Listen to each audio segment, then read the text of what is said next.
चलो बात ना करो, चुप हो जाओ, कोई बंचा बात नहीं करने का।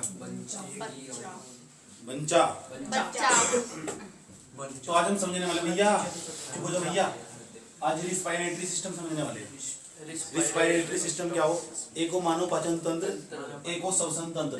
कुछ बच्चे जो पढ़ते ही नहीं तमीज से कभी भी, वे सोच रहे मानव पाचन तंत्र और मानव श्वसन तंत्र का जो चित्र है एक ही। सांस लेने का जुगाड़ अलग हो, खाने का जुगाड़ अलग हो, सही बात यार। ठीक, कहीं नाक तो खाओगे, वही खाओ जो नाक, तो वही खाओ जो हॉस्पिटल में पड़ेगा है, सही, और हॉस्पिटल में वही पड़ेगा है जिनका मामला गड़बड़ हो जाए, तो बात इनका एक्सीडेंट हो, उनको खाना हो दे नाक मुंह नली होगी, सही बात है। वो आज समझेंगे। अरे दाल के पानी और का टूटा डाल लगा नाक में बात करो, चुप हो जाओ। समझ में आया बात? या ये बात सबको पता होनी चाहिए, जो हमारी कोशिकाएं है ना, ये कोशिका हमारी सेल है। हाँ, एक सेल वाला पूरा चैप्टर पढ़ेंगे। दुनिया में कितने प्रकार की सेल हो, कितने प्रकार की कोशिकाएं हो, एक चैप्टर पूरा समझाएंगे, पूरा का पूरा एक क्लास पूरी लेंगे उसकी, जिसमें सेल के बारे में समझाएंगे। आज हम तुम्हें मानव श्वसन तंत्र के बारे में समझाएंगे कि मनुष्य सांस कैसे लेता है, समझ ये बात है। फिर एक दो जानवर के नाम बताएंगे, हमको फेफड़ों से सांस लेते हैं, ये बड़े फेफड़े जो मनुष्य हो फेफड़ों से सांस लेगा। जो भी स्तनधारी जीव होंगे ना, ये सारे फेफड़ों से सांस लेंगे, सही बात है। जो मनुष्य होगा वो फेफड़ों से सांस लेगा। लेकिन तुम्हें जानकर हैरानी होगी, जो मेंढक है ना वो बड़ी त्वचा से सांस लेगा, और जो मछलियां हो ना गलफड़ों से सांस लेगा। गिल्स यहाँ साइड में लगा गिल्स, गलफड़। बचपन में कक्षा 6-7-8 में ही पढ़े थे, इतने छोटे-छोटे उससे पढ़े थे, वहाँ वही तो पढ़े थे, वही तो काम का था वहाँ से। लेकिन यहाँ सारा सिस्टम है, यहाँ सब बताएंगे कौन कौन कहाँ से सांस लेगा। सांस लेने का मतलब वही है, सांस लेने का क्या मतलब है? श्वसन से क्या बोल, ऑक्सीजन को लेना और CO2 छोड़ना बाहर, इसे श्वसन बोल रहा है। ऑक्सीजन को तो लेना, यहाँ नाक के माध्यम से ऑक्सीजन को तो लिया जाएगा, सही बात है, और CO2 को बाहर छोड़ा जाएगा मुंह के द्वारा। और ये भी बात तुम्हें बताना चाहिए, बहुत दिलचस्प बात है, इतनी दिलचस्प बात है भाई, ये बताना चाहिए तुम्हें कि हमारे शरीर में ना एक दिन में सांस लेने तक, जैसे हम लोग करेंगे ना, शीशे में जाकर करो, शीशा बिल्कुल साफ हो तो उसको भाप सी दिखाई देगी, पड़ती दिखाई देगी, ऐसे करते रहोगे, पानी से निकलेगा नहीं निकलेगा, भाप का मतलब H2। इस तरह करके जो तुम सुबह से लेकर शाम तक सांस लो ना 24 घंटे में, आधा लीटर पानी तुम्हारे शरीर में तो बाहर निकल जाए, तुम्हारे शरीर में तो आधा लीटर पानी बाहर निकल जाए, हीट बाहर निकल जाए, उष्मा के साथ साथ ना CO2 के साथ साथ पानी भी बाहर निकला। और एक 24 घंटे के अंदर सोच लो 400 ml था, हाँ आधी किलो नहीं, 400 ml मिलीलीटर, हाँ मिलीलीटर, दोनों आधी किलो के आसपास, 400 ml का मतलब आधी किलो के आसपास पानी तुम्हारे शरीर से बाहर निकल जाए 24 घंटे के अंदर। ये भी तुम्हें पता होना चाहिए, समझ में आई बात है। और सबसे मेन चीज़ है, जो ऑक्सीजन तुम ले रहे, इसका काम क्या है, ये ऑक्सीजन क्यों जरूरी है, ये तो बहुत इंपॉर्टेंट बात है। ये ऑक्सीजन कितनी जरूरी क्यों है? जो हम शरीर में ऑक्सीजन ग्रहण कर रहे हैं या नसिका के माध्यम से कहाँ जाएगी ना ऑक्सीजन, और जरूरी क्यों है? मेन चीज़ है यही, आज यही गुत्थियां में सुलझाने का प्रयास करना कि यार ये जो ऑक्सीजन हम लेते हैं ये कहाँ। और दूसरा ग्राफिक्स के माध्यम से समझाऊंगा मैं, यानी टैब को अच्छे वीडियो दिखाऊंगा, देखो ये जा रही है ऑक्सीजन, अब देखो कहाँ जा गया, इसका क्या काम, किस तरह मिलेगी, उसके बाद देखो कहाँ जाएगी, तो उसकी जरिए बात अच्छी समझ में आ जाए जब वीडियो का सारा लगो, सही बात है। अभी तो एक तो मैं यहाँ समझा रहा हूँ, वैसे ही कर लो अच्छे तरीके से। इसके बाद उसका प्रैक्टिकल लाइफ देखोगे, प्रैक्टिकल लाइफ में वीडियो देखोगे और उसमें देखेंगे ऑक्सीजन कहाँ जाने वाली, ऑक्सीजन किससे मिला, 3D फिगर क्या है वो पूरा वीडियो देखोगे पूरा। फिर जो डाटा परमानेंट के लिए क्लियर हो जाए, यहाँ इसे जाना था फिर इससे मिलना था और ये काम होगा, ये समझ लो ठीक चले। लेकिन उससे पहले ना कुछ चीज़ों के नाम याद करते होंगे, और उन चीज़ों की जो नाम याद करने होंगे पेपर में, इसका ना मानव पाचन तंत्र का चित्र बनाने को आ रखा है, सही बात है। बोर्ड होता है उसका मानव पाचन तंत्र का चित्र बनाने का होगा, लेकिन कंपटीशन में बहुत सवाल पूछे जाएगा इसमें, बहुत सवाल, जगह जगह से सवाल पूछे जाते हैं, एक चीज़ से सवाल पूछे जाते हैं। तो मैं एक चीज़ करके ना, चले मुख गुहिका हुई, नासिका मार्ग हुआ, ग्रासनी हुई, एपिग्लोटिस हुई, स्वर यंत्र हुआ, ट्रोकिया हुआ, ब्रोंकाई हुआ, कुपिकाएं हुई, डायफ्राम फेफड़े हुए, इनके बारे में एक करके हेडिंग लिखाकर सबके बारे में अपने आप खुद लिखाऊंगा आज, सही बात है ठीक। एक का हेडिंग करके पहले मैं समझाऊंगा बहुत अच्छे तरीके से कि भाई ये देखो कहाँ कहाँ की क्या क्या काम हो, फिर तुमसे सुनूंगा क्या बताया इन्होंने, ओके।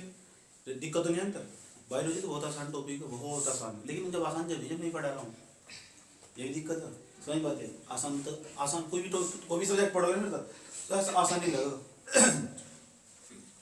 तो ये सेल हमारे पास शरीर की सबसे मूलभूत इकाई, फंडामेंटल यूनिट, पूरी बॉडी की सबसे फंडामेंटल यूनिट यही है, पूरे शरीर की सबसे छोटी इकाई यही है। और सबसे छोटी इकाई हो ना, सेल के अंदर बहुत कुछ हो, अभी तो तुम्हें बताया सेल, और इतनी ये बात याद रखनी, इस सेल को चाहिए भोजन, और भोजन कभी भी जटिल रूप में ग्रहण नहीं करने की, सरल रूप में ग्रहण करना है। और सरल रूप हो, जटिल रूप हो भोजन का कार्बोहाइड्रेट जैसे होगा, और इसके नीचे से चाहिए ग्लूकोज, बिल्कुल बारीक फॉर्म में चाहिए इसको, और ग्लूकोज तो चाहिए चाहिए सर, इसे एनर्जी चाहिए। ये सेल है ना हमारे पास, इसे एनर्जी चाहिए। हाँ, जिस एनर्जी चाहिए, एनर्जी मतलब ऊर्जा चाहिए। ऊर्जा तो चाहिए सर, तो ऊर्जा चाहिए 7 प्लस भाई, ऊर्जा का मतलब क्या चाहिए सर? ग्लूकोज। C6H12O6 ग्लूकोज, ये तो ग्लूकोज का सूत्र ये चाहिए सर। और क्या चाहिए सर? ऑक्सीजन भी चाहिए सर, क्योंकि किसी भी कोशिका को जीवित रहने के लिए ऑक्सीजन भी बहुत जरूरी है। अब पूरे शरीर के अंदर इतनी सारी कोशिकाएं हैं, पूरा शरीर कोशिकाओं में ज्यादा, यहाँ भी कोशिका, यहाँ भी कोशिका, यहाँ भी कोशिका, यहाँ भी कोशिका, यहाँ भी कोशिका, यहाँ भी कोशिका। जंतु के शरीर में कोशिका पाई जा, और दुनिया में जितने प्रकार की कोशिकाएं हैं, उस जीने के लिए भोजन के साथ साथ, भोजन तो क्या मिलेगी? एनर्जी, ऑक्सीजन की भी इतनी जरूरत है। यह बात याद रखनी, पूरे शरीर के अंदर जितनी भी कोशिकाएं हैं ना, उन्हें भोजन के साथ साथ, भोजन तो क्या मिलेगी? एनर्जी, एनर्जी का मतलब ग्लूकोज, और भोजन के साथ साथ ऑक्सीजन की भी इतनी ही आवश्यकता। अब सवाल ये हो कि वह ऑक्सीजन उस कोशिका तक पहुंचेगी कैसे? मान लो ये शरीर का इतना सा पार्ट, देखो जहाँ मैंने कट लगाया, यहाँ कोशिका होगी, पक्की बात है, और यहाँ तक क्या पहुंचनी ऑक्सीजन?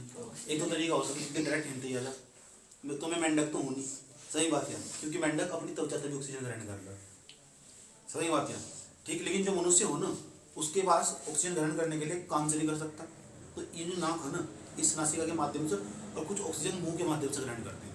तो जो इंसान नाक बंद भी कर लेगा ना, अगर मुंह खुला होगा, सांस ले लेगा, क्या बंद करके देख लो नाक, करके देख लो, बस नाक का मटेरियल बाहर ना जाए, सावधानी पूर्वक।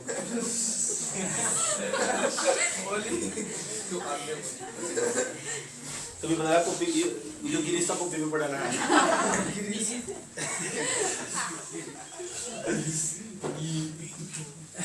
क्या हो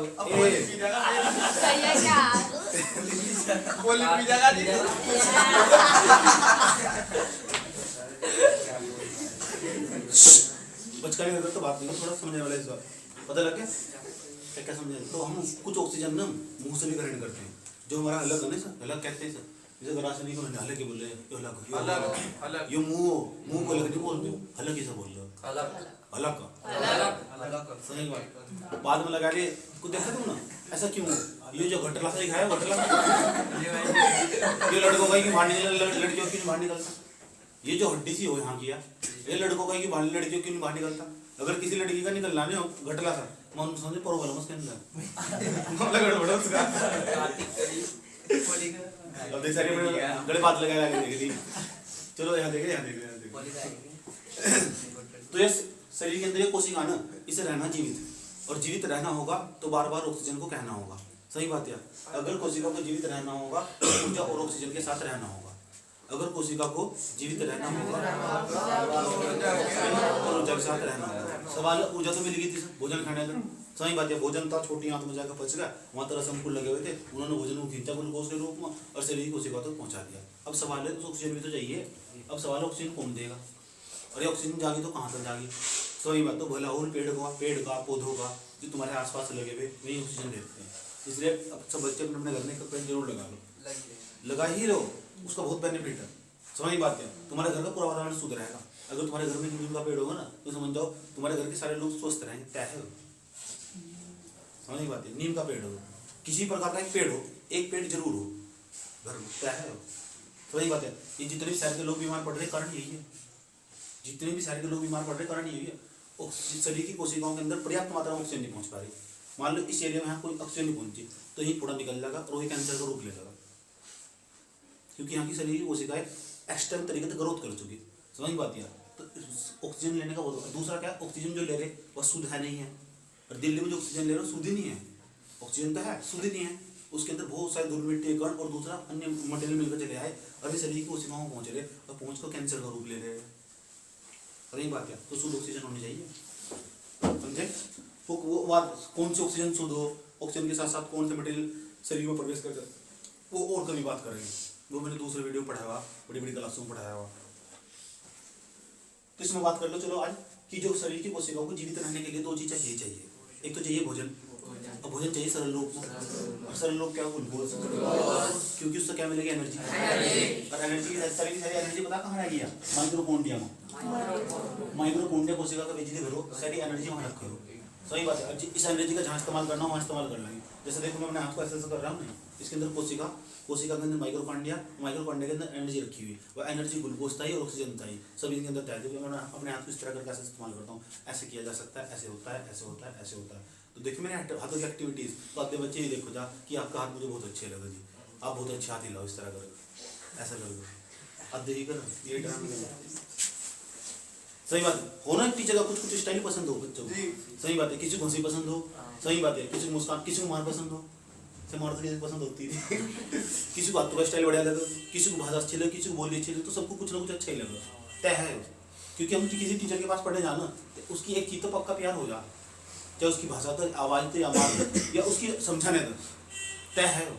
सही बात है। 1 साल तक 2 साल तक जब गुजारो उसके पास, सही बात, तो मोह हो जाए टाइम, वो वाला मोह नहीं कह रहा, एक चीज़ तो पक्का लगा होगा। सही, अगर 2-3 दिन तक, मान लो तुम 4-5 दिन तक मुझे लगातार सुन रही हो, सही, और तुमने एक दिन छोड़ देना बीच में, तो ऐसे लगेगा जीवन में किसी चीज़ की कमी है, सच्ची बात, अपना भी फील होगा तुम्हें। अगर 2-3 दिन छोड़ देना तुम्हारा मन नहीं लगने लगा, तो 4-5 दिन तक सुन रहे तुम, और एक दिन तुम घर पढ़ गए, तो तुम अंदर ऑटोमेटिक फील होगा, क्योंकि तुम्हें मोह हो चुका उस पढ़ाई से, जब मैं समझा रहा था, समझ गए। तो ऑक्सीजन पता है, इसे जीवित रहना, तो जीवित रहने के लिए ऑक्सीजन चाहिए। तो जीवित रहने के लिए जब ऑक्सीजन चाहिए, तो सवाल ऑक्सीजन आगे कहाँ से, सारा का। तो ऑक्सीजन आने के लिए बहुत रास्ते तो ये तो मुंह से आ सकती है, नाक से आ सकती है। जो मुंह से सांसें लेते हैं ना, दुनिया के सबसे बड़े गधे हो, याद रखना बात। या इसमें धूल मिट्टी का नाम से प्रवेश कर सकते हैं। नाक के अंदर छोटे छोटे वो पाए जाते हैं, बाल पाए जाते हैं, और वे बाल बहुत अच्छा काम कर रहा है। क्यों? वे कह रहे हैं जो धूल मटेरियल रास्ते में रोक लो, जो धूल मटेरियल हो ना वो रास्ते में रुक जा, और क्या है, शुद्ध ऑक्सीजन जाएगी क्षण क्षण का बिल्कुल। इसलिए नाक के अंदर बाल पाए जा, नसिका के अंदर। आज पता लग रहा है कोई बात नहीं, धीरे धीरे जिसके नाक में बाल पाए जाना ठीक ठाक तरीके के बाल, तो तय है वो भी कम बीमार पड़ेगा। जिसके नाक में बाल ही नहीं है वो भी गया मामला गड़बड़। क्योंकि जो ऑक्सीजन जाएंगे ना, वो ऑक्सीजन का छड़ना लगा हुआ, देख लो कितना नेचर ने कितना जिस तरीके से डिजाइन करा तुमने, सही बात है। प्राकृतिक छड़ने लगी रही, ऑक्सीजन छन छन का जाएगी, सही बात। ऑक्सीजन जो जाएगी ना छन छन का जाएगी डायरेक्ट, सही बात है। तो जितना मटेरियल होगा साइड की दीवारों को चिपकता रहेगा, सही बात है। उसे म्यूकस नाम से जानते हैं। हंसने की जरूरत नहीं है, जब बायोलॉजी पढ़ते हो ना तो चीजों को समझो, सही बात है। ठीक, वैसे तुम क्या हो चिड़क उन दुनिया से बाहर निकलोगे, और थोड़ा लेवल ऊपर ले गाओ अपना, बचपन नहीं तो बाहर निकलो, और बचपन ही बन जाएगी।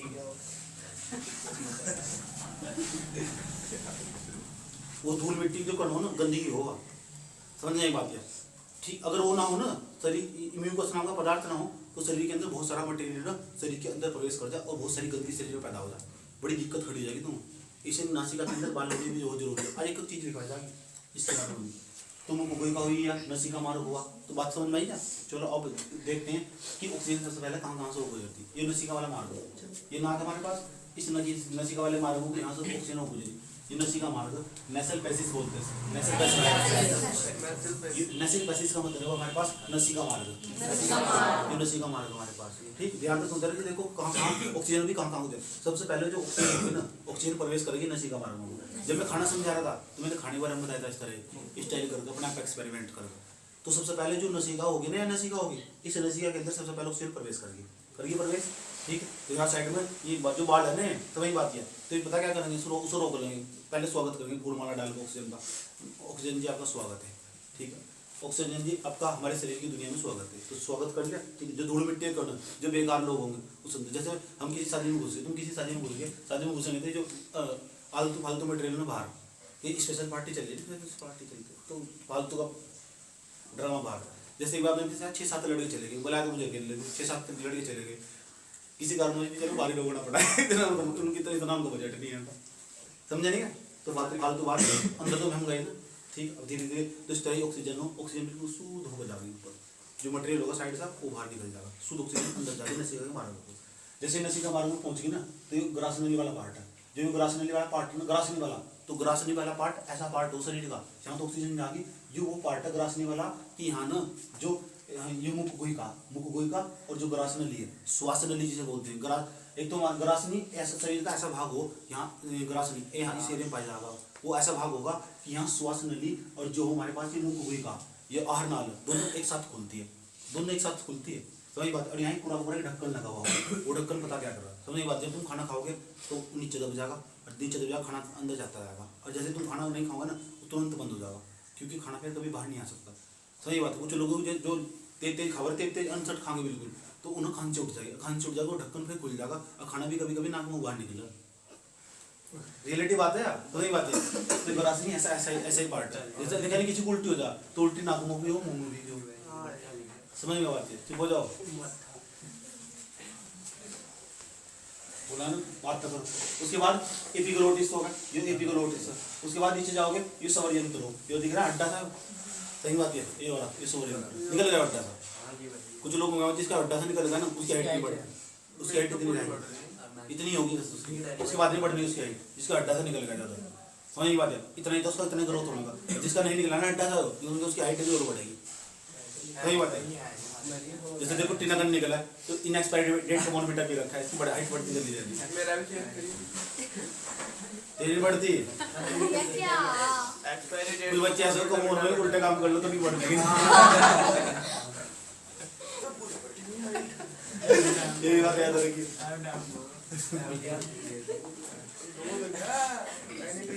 उसके बाद आगे चलो, आगे चलो। मुझे नहीं कह रहा है, वैसे ही कह रहा है।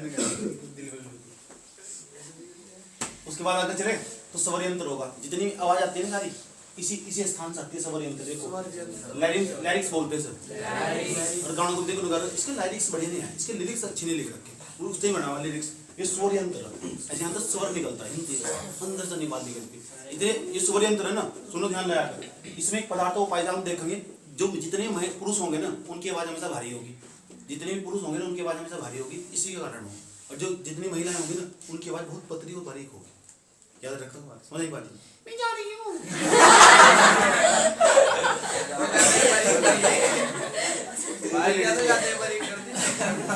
लेडीज के बाद सही बच्ची के बाद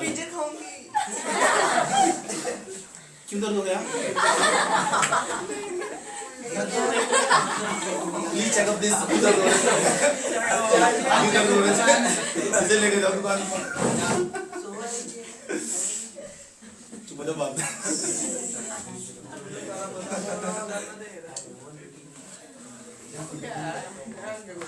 तो दिख रहे हैं, छल्ले से दिख रहे हैं, अंगूठे नहीं आए, छल्ले से दिख रहे। सच में वही इस तरह करके यहाँ नीचे जाओगे तो रास्ते में, और साइड में देखो ये पूरा ऊपर दिख रहे हैं। इस भाग को इसे बोलो डायफ्राम।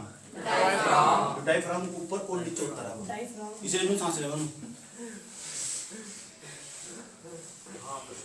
जो डायफ्राम ऊपर नीचे उतर रहा है, सारे कर देख रहे हैं। ये इधर वाला ना देखो, ये कौन सा भाग? दाना। जो कौन सा? अपनी तरफ तो नहीं देखो, अपनी तरफ तो देखो। तो ये बात जो दाया बैठा इधर देखो, इधर दाया। जो दाया फेफड़ा हो ना वो बड़ा हो, जो बाया फेफड़ा हो छोटा हो, क्योंकि इसके नीचे इसके डायरेक्ट नीचे इस साइड में दिल पाएगा। क्या पाएगा? दिल। दिल कहाँ हो? जो हमारा बाया फेफड़ा हो ना, बाया फेफड़ा उसके डायरेक्ट नीचे हो, इसके डायरेक्ट नीचे से छोटा पाएगा। अक्सर सभी में जो दाया फेफड़ा होगा वो हमेशा बड़ा होगा, और जो बाया फेफड़ा होगा हमेशा छोटा होगा। तय होगी। छोटी छोटी जानकारी मिली, सबके बारे में लिखा जाएगा, डोंट वरी।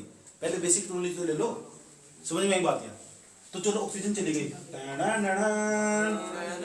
हड्डी से दिख रही है, लंबी सी हड्डी, इसे बोलते हैं ट्रैकिया। हिंदी में ट्रैकिया और इंग्लिश में ट्रैकिया। कौन सा किया? ट्रैकिया। देखो सबसे पहले जो ऑक्सीजन थी वह गई पहले स्टेशन में, उसका नाम था नसिका मार्ग। फिर गई ग्रासनी का। ग्रासनी पता लग गया क्या हो यार? ग्रासनी पता क्या हो? ग्रासनी जो एपिग्लोटिस हो, एपिग्लोटिस वो भाग हो जहाँ श्वास नली और मुख गुहिका एक साथ खोलो। ग्रासनी क्या हो? ग्रासनी महलक को बोल लो, जो हलक हो ना इसे बोल लो ग्रासनी। देखो लोगों ना गलचुआ नामक रोग हो जा, हप्पू जैसे क्या हुआ? पप्पू नहीं हप्पू।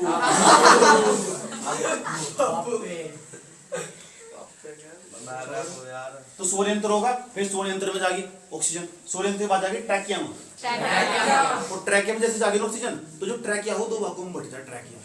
ट्रैकिया तुरंत आते दो भागों में बढ़ जाएगा, और जो दो भागों में बढ़ जाएगा ना धीरे धीरे, एक ये वाला भाग दिख रहा है और एक ये वाला भाग दिख रहा है, तो ट्रैकिया कितने भागों में बढ़ चुका? दो।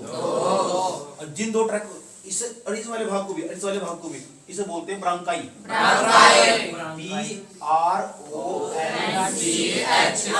ब्रोंकाई।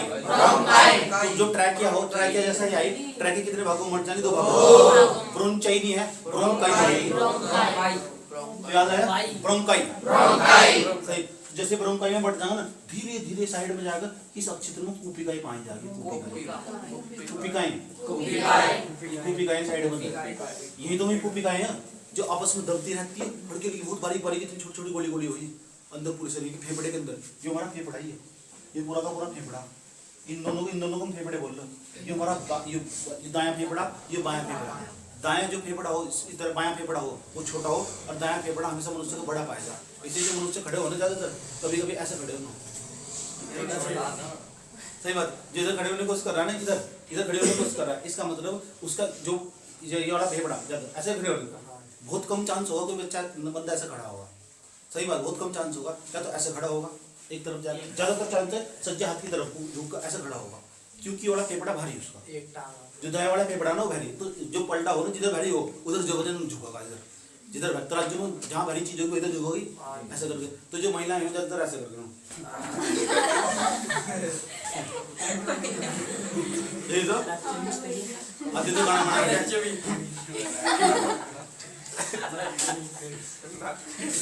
आधे ऐसे करके डांस कर रहे हैं।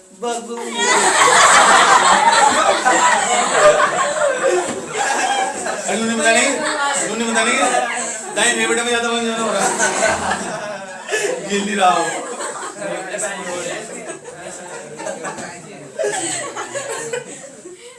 भागो महंगी एक बार तो देखिए महिला ऐसे ये बहुत कम चांस होगा कोई महिला सीधी खड़ी होगी। तो महिला हो तो यही स्टाइल है ना,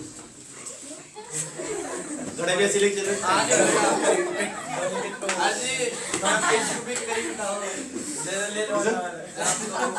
ले लो डाली पे ना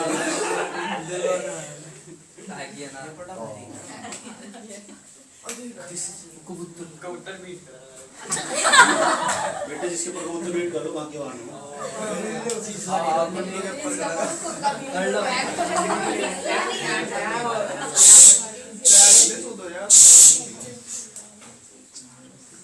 यहाँ तक बताओ, समझ में नहीं बात? तो उसके बाद में ये जो कूपिकाएं हुए, ये कूपिकाएं जो होने, इन कूपिकाओं तक जो सीधा डायरेक्ट ना बहुत सारी कोशिकाएं जुड़ी हुई हो, और उन कोशिकाओं को आगा ब्लड। ब्लड के साथ पता कौन आगा? हीमोग्लोबिन। और जो हीमोग्लोबिन आगा ना, ये जो छोटी छोटी कोशिकाएं हो, इनके ऊपर बहुत सारी नसें जुड़ी हुई हो। उन नसों के अंदर जिसम नस क्या होगा वो उन कोशिका कहेंगे, और उन कोशिकाओं को ना आराम से हीमोग्लोबिन आगा, और वो हीमोग्लोबिन पता क्या करेगा? ऑक्सीजन को खींच लेगा। कौन हो तुम जी? ऑक्सीजन को जैसे खींच लेगा ना, तुरंत ऑक्सीजन को खींचकर शरीर के प्रत्येक भागों तक पहुंच जाएगा जहाँ कुछ कोशिका हो। हीमोग्लोबिन का काम ही वही हो कि ऑक्सीजन को पकड़ेगा, और जो ऑक्सीजन को पकड़ेगा सीधा जाकर ऑक्सीजन को पकड़ेगा कि जा रहा टाइम सीधा कोशिका के भीतर फैलेगा। ये हीमोग्लोबिन HbA ऑक्सीजन को पकड़ रखा है, प्लस करते हैं O2 पकड़ रखा है। जैसे जाएगा ना कोशिका के अंदर जाएगा, HbA अपने आप तुरंत बाहर रह जाएगा, ऑक्सीजन को इसके अंदर छोड़ देगा, ले जाएगा। सही बात है, जी अपनी जिंदगी। सही बात है, जैसे जा जी अपनी जिंदगी, तो जी अपनी जिंदगी छोड़ दे। इतनी बात बताओ, समझ में नहीं है? या कौन है? सेल। तो सेल को जीवित रहने के लिए ऑक्सीजन चाहिए, और ऑक्सीजन लेकर जाएगा कौन? हीमोग्लोबिन। तो हीमोग्लोबिन पता क्या करेगा? ऑक्सीजन को पकड़ेगा और उसको सेल के पास छोड़ देगा, ले जाएगा। बात बता रही, अपने आप बाहर आ जाएगा। तुम बाहर इंतजार करो, मैं रहूँ। और वहां तो ना CO2, जो CO2 थोड़ी थोड़ी मात्रा में CO2 लेकर चलेगा, और CO2 फेफड़ों के पास चली जाएगी। समझ बात है? जो CO2 फेफड़ों के पास चले जाएगी, और जैसे ही व्यक्ति ना सांस लेगा, तो सांस लेगा अंदर ऑक्सीजन खींचेगा, ऑक्सीजन जा रही, तुम समझ लो। ऑक्सीजन जैसे हम ऊपर को सांस लेंगे, सांस लेने पर क्या होगा? CO2 बाहर निकल जाएगी, ऑक्सीजन तो जाएगी और CO2 बाहर निकलते रहे। दोनों एक साथ नहीं हो सकता। सही बात। जो दोनों एक साथ करने की कोशिश करा धाव, सही में ट्राई मत करना, मेरी कोशिश करूँगा, मुझे बता दूँ क्योंकि मेरे बढ़ाने बाद ऐसे ही हो। सही में पूरा प्रैक्टिकल लाइफ करना मेरा बच्चा अपने आप एक्सपेरिमेंट करके देखेगा क्या कभी यहाँ देखा, घर जाकर के देखा। इतनी बात बताओ, समझ में नहीं है? हल्का हल्का ये ओवरव्यू दिया। सही बात है। पेपर में किस तरह सवाल पूछे जाते हैं वो अलग चीज़ है, वो सारा लिखा जाना है। पेपर में किस तरह सवाल पूछे जाते हैं वो सारा पेपर में सब बताया जाएगा। पेपर में क्या आएगा? जो रिस्पायरेटरी सिस्टम हो उसका क्या नाम हो, उसके नाम का चित्र बनाना, मानव श्वसन तंत्र का, तो जो श्वसन तंत्र का चित्र, वो पाचन तंत्र का चित्र का, वो साल दूसरा तो साल दूसरा, समझ बात है ठीक। तो इसलिए समझा जा रहा है तुम्हारा रिस्पायरेटरी सिस्टम एक बार दिमाग में धारण कर लो। सबसे पहले जो नाक के अंदर नासिका मार्ग होगा, इसको ऑक्सीजन जाएगी, नसिका मार्ग के तुरंत बाद ग्रासनी आ गई, ग्रासनी के बाद आ गई एपिग्लोटिस, एपिग्लोटिस ये साइड में इस भाग को बोल लेंगे जहाँ श्वास नली और जो श्वास नली हो और जो आहार नाल हो दोनों एक साथ खुलते हैं। उसके बाद आगा स्वर तंत्र लैरिक्स, उसके बाद आगे ट्रैकिया, ट्रैकिया के दो भागों में बढ़ जाएगा। अब तो एक का नाम इन दोनों भागों क्या है ब्रोंकोई, ब्रोंकोई, उसके बाद तो छोटी छोटी क्या पाई जाएंगी कुपिकाएं, एल्वियो, एल्वियो, एल्वियोली, एल्वियोली, एल्वियोली, इसे बोलते हैं कुपिकाएं, जो ऊपर नीचे उठता रहता है इसे बोलते हैं डायफ्राम, डायफ्राम। तो मनुष्य जब सांसें लेगा ना तो धीरे धीरे नीचे दबता रहेगा और ऊपर उठता रहेगा, इसी से डायफ्राम बोलते हैं। ऐसे इस साइड में दोनों साइड में दिखाई दे रहे हैं, सही बात ये बोलते हैं। और जितने भी स्तनधारी जीव हो ना, सही बात है, जैसे मनुष्य हुआ सही में, तो ये सारे के सारे फेफड़ों से ही सांस लेते हैं। ये भी बात दिमाग में धारण कर लेनी। मछली जो मछली वह गलफड़ों से सांस लेती है, मछली गिल्स का साइड के कान की साइड में गिल्स, सही बात है, उनसे सांस लेती है। कुत्ते की सांस लेते हैं फेफड़ों का। बात नहीं करने का, यहाँ मजाक नहीं हो रहा है। जो अब ये बताओ सबका तो याद नहीं कर सकते, तो अब उसके बाद हम समझेंगे। जैसे हमारे पास मेंढक, मेंढक कैसे सांस लेता, मेंढक कभी कभी फेफड़ों से भी सांस लेगा। जब पानी के अंदर चले जाएगा तो ज्यादा सांस लेगा, जब वो बहुत जल भूमि पर आएगा तो भूमि पर आएगा ना तो किससे सांस लेगा, वो लेगा फेफड़ों। तो ये भी बात याद रखनी, वो लिखवा दी जाएगा, घबराने की कोई जरूरत नहीं है, क्योंकि यहाँ तो बहुत सवाल बनते हैं मानव के श्वसन तंत्र पर। इसके बाद एक झिल्ली पाइजा, इसके बाद झिल्ली पाइजा, उसका भी नाम लिखवाने वाले आज। इसके बाद जो फेफड़े के बाद में एक झिल्ली पाई जाए, उस झिल्ली का नाम भी पूछा जाए पेपर में, ये बताओ उस झिल्ली का क्या नाम है। तो आज बहुत तमीज से लिखना पड़ेगा। मैं तो चाहता हूँ पहले तुम यहाँ चित्र बनाओ। चलो एक बार थोड़ा सा श्वसन तंत्र देखो क्या हो। श्वसन तंत्र यानी वे सारे सिस्टम, वे सारे उपकरण शरीर के अंदर जहाँ जहाँ तक सांस लिया जाएगा वो सारा श्वसन तंत्र कहलाएगा। उन्हें मिला के सिस्टम बन जाएगा। सिस्टम को हिंदी में तंत्र कहना, समझ में बात है। तांत्रिक नहीं तंत्र, छुट्टी मार तो तांत्रिक दिख गई। अंगों का वह समूह, अंगों का वह समूह जो श्वसन की क्रिया में सहायक है, अंगों का वह समूह जो श्वसन की क्रिया में सहायक है, जो सांस लेने में मदद करता होगा, उसे क्या वो कौन सा तंत्र बोलते हैं, श्वसन। इंग्लिश में क्या बोलते हैं, रिस्पायरेटरी सिस्टम। याद आएगी बात, छोटी सी परिभाषा लिखी, अंगों का वह समूह। ये अंग ही तो, ये भी अंग, ये भी अंग, ये भी अंग, अंग अंग अंग अंग अंग अंगों का समूह नहीं। सारा सांस लेने में मजा नहीं करता, सांस लेने में सहायता नहीं करता। तो जो सांस लेने में सहायता करता है श्वसन तंत्र है ही क्या, कुछ भी नहीं है। भोजन में जटिल भोजन हो हमारे पास, उसकी जो जटिल नहीं होता हमारे पास, फिर उनका क्या करता है वो सरल रूप में टूटेंगे। सरल रूप में तोड़ने का काम पाचन तंत्र का, छोटी आंत तक पहुंच जाएंगे। उसके बाद उसका क्या होगा, भोजन तक क्या मिलेंगे, ऊर्जा। ऊर्जा किसके पास जाएगी, वही चीज में नवा समझा रही, वही तो चीज है और क्या है। उसके बाद देखो हमारे ध्यान से देख लो भाई, ये हमारे पास C6H12O6 ये ग्लूकोज का सूत्र, और ये ग्लूकोज का बताया एक प्रकार की ऊर्जा खाना खाने चाहिए, सुबह से लेकर शाम तक भरते रहो। ये ऊर्जा होगी हमारे पास। ये 6CO2 होगी, 6CO2 होगी, 6O2 होगी हमारे पास। जब 6O2 ये हमारे पास होगी ऊर्जा, ये होगी वायु। जब इसके साथ मिल गया ऊर्जा और वायु दोनों एक साथ जा रहे, देखो ऊर्जा होगी और ये वायु होगी, दोनों एक साथ जा रहे नहीं जा रहे। और ऊर्जा किस रूप में, ये ग्लूकोज के रूप में, और ये O2 तो है हमारे पास, दोनों एक साथ जागी। और दोनों एक साथ जागी ना तो देखो शरीर के अंदर CO2 बन जाएगा इसके, तो इसके अंदर एक C निकलेगा, इसके साथ चले जाएगा 6CO2। ये समीकरण याद करनी, कई बार पेपर में किया तो पूछ रखा है श्वसन की रासायनिक समीकरण लिखिए।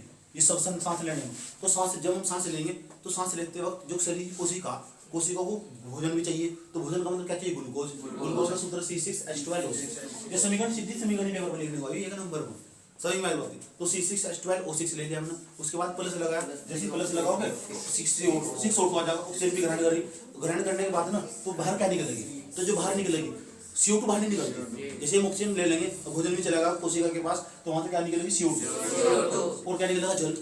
अभी बताया मैंने 4 ml पानी 5 सांस लेने में बाहर निकल जा, जल भी बाहर निकलेगा। और शरीर के पास क्या बन जाएगी, एनर्जी।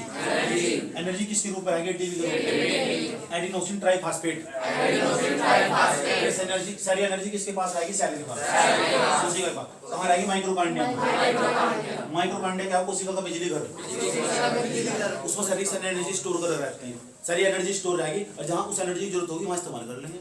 क्या दिक्कत होगी? चटा मारना होगी चटा मारो, डुक मारना हो डुक मारो, क्योंकि पास एनर्जी आएगी ना कोशिकाओं के पास। सही बात क्या? संभाल कर रखनी, संभाल कर रखो। जो समझदार इंसान हो संभाल कर रखो, अपने हाथ पैर रोक कर रखो, और जो बदतमीज आदमी है हाथ पैर छाने नहीं है। सही बात क्या? सबसे अच्छा इंसान वो मानेगा जिसके पास ताकत हो और फिर भी उसको अपनी ताकत को कंट्रोल। समझ की बात है? सबसे बुद्धिमान व्यक्ति मान लेना हमें जिनके पास शक्ति हो, लेकिन शक्ति को कंट्रोल करने के लिए उसके पास ताकत होनी चाहिए। सबसे बुद्धिमान व्यक्ति मान लेना। यूनियन के एकदम आए तुरंत लड़ाई बज, चलो दोस्तों लड़ाई बज, एकदम तुरंत हाथ छोड़ दे, दुनिया का सबसे बड़ा गधा बनो है। सही बात है? दुनिया किसी लड़की को, किसी व्यक्ति ने आकर तुम्हें कुछ कह दिया, गाड़ियां बरस रही और तुम भी बीच में खुद को देखो मैं कैसी कैसी गाड़ी जनरेट करती हूँ, गूगल पे भी मिल जाएगी। बीच में कूद पड़े, सबसे बड़े चुपचाप रहो, उसके बाद सबसे लास्ट में जाकर उत्तर दो। सबसे बुद्धिमान व्यक्ति मान लेना जो सबका इंतजार करते हैं और सबसे लास्ट में उत्तर देते हैं। इतना भी नहीं रुकना चाहिए, पता लगा 4-5 मिनट का समझ ना, समझ रहे हो विनोद? पता लग रहा है नहीं मुझे अपनी कोशिश के अंदर एनर्जी स्टोर कर रखना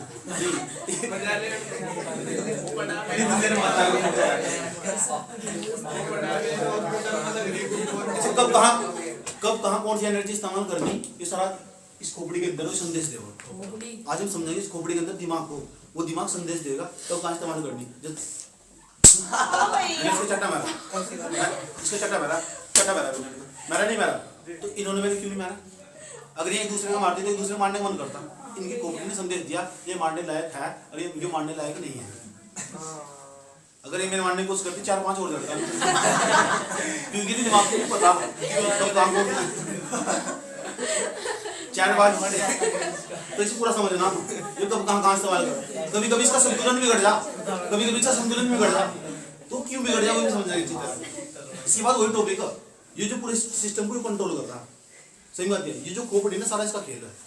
तुम दिमाग कोई तो लोग तक मेरे दिल में बहुत दर्द दिल टूट गए हो कुछ भी।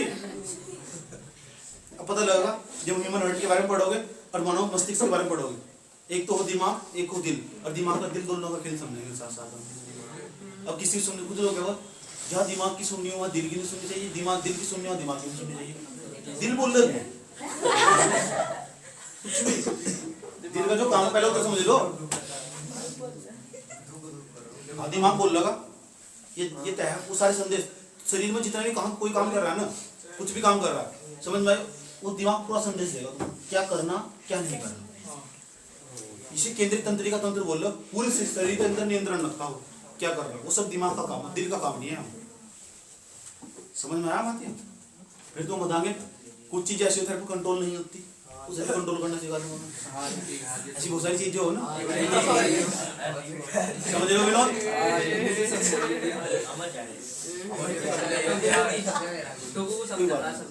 सभी बात होगी यहाँ से, चाहे लड़की हो चाहे लड़का हो। समझ में संपूर्ण जानकारी मुझे हर चीज की, कोई भी चीज में तो छुट्टी हुई नहीं। समझ रहा है? ये तो बहुत छोटा लेवल है बायोलॉजी का, ये तो बहुत छोटा लेवल बायोलॉजी का, बहुत छोटा लेवल। असली पढ़ाई करनी है तो 11वीं 12वीं में मिलूंगा पास। लेकिन दुख की बात यह है कि मेरे पास एक ही उम्र है, सुन लो एक ही उम्र, टाइम कम है, इतना नहीं पढ़ा सकता हूँ, फालतू पढ़ा लेकिन ज्ञान बहुत है, लेकिन इसमें कोई दिक्कत नहीं है। कोई दिक्कत? अच्छा तो पता लग चुका, तो ये सारी एनर्जी वहाँ स्टोर हो जाएगी। श्वसन की रासायनिक समीकरण के नाम से जानते हैं, पेपर में सवाल पूछा जाएगा आंसर कि श्वसन की रासायनिक समीकरण लिखिए, तो इस समीकरण को रट्टा मार लेगा। मुझे पेपर देने का था अपना बोर्ड का पेपर देने का था, तो मैंने पूरी रट ली थी समीकरण, एक दिन पहले रटी थी। कैसे आते हैं ग्लूकोज C6H12O6 6O2 प्लस लगा हाइड्रोजन लगा 6 CO2 और 6 तो CO2 हो गए और 6 जल बेडू हो गए 6H2 क्या ठीक कर रखी 6 CO2 हो गए 6 H2 हो गए। याद रहेगा श्वसन की रासायनिक संरचना। इसका अर्थ भी पता होना चाहिए कि मतलब क्या है। मतलब यही है इसका, जो शरीर की कोशिका उसे ग्लूकोज तो चाहिए तो चाहिए सरल रूप में। और सरल कौन बना देगा? पाचन तंत्र। छोटी आंत में जाकर भोजन सरल बन जाएगा। भाई इधर देख लो, उसके बाद ऑक्सीजन हम ग्रहण कर ही रहे, जो हमारा रिस्पायरेटरी सिस्टम ऑक्सीजन हम ग्रहण कर ही रहे, और दोनों आपस में कंबाइन होकर CO2 बनाएंगे और H2O बनाएंगे और ATP के रूप में एनर्जी प्रोड्यूस करेंगे, और एनर्जी स्टोर रहेगी हमारी जो सेल है उसके अंदर स्टोर रहेगी। समझ बात है? समझ रहे हो ना? छोटे मोटे इंग्लिश समझ जानी चाहिए, इतनी बात बताओ समझ आएगी। जैसे तुम्हारा क्या हो, देखो कार्बोहाइड्रेट हो, कार्बोहाइड्रेट तो जटिल भोजन है, लेकिन कार्बोहाइड्रेट हमारे शरीर कोशिका में खाने की उसे क्या चकवा क्या खा गई, कार्बोहाइड्रेट का ग्लूकोज बदलने के लिए मैंने तुम्हें बता रखा है एंजाइम का काम है। एंजाइम और जल की सहायता से धीरे धीरे जो कार्बोहाइड्रेट को ग्लूकोज में बदल देगा। लेकिन जो श्वसन तंत्र हो उसमें ग्लूकोज भी होगा और ऑक्सीजन भी होगा। जैसे ग्लूकोज और ऑक्सीजन जो श्वसन तंत्र है हमारा, इसमें ग्लूकोज और ऑक्सीजन दोनों कंबाइन होकर शरीर की कोशिकाओं तक पहुंच जाएंगे।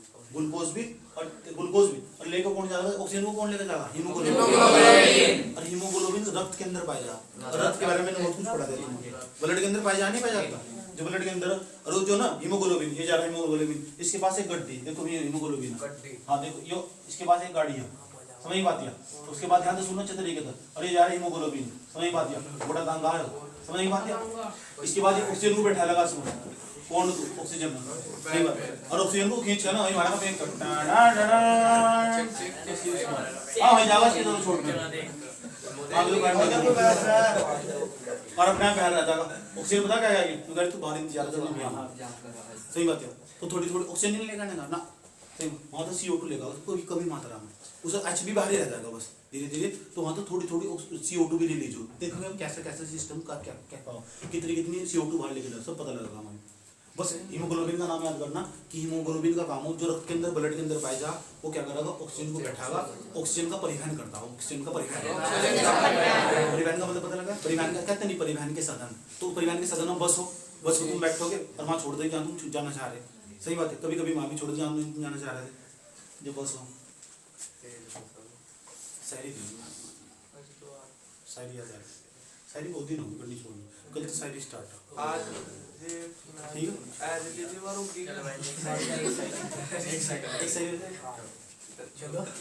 शायरी शायरी सुनने वालों, शायरी मेरी मर गई।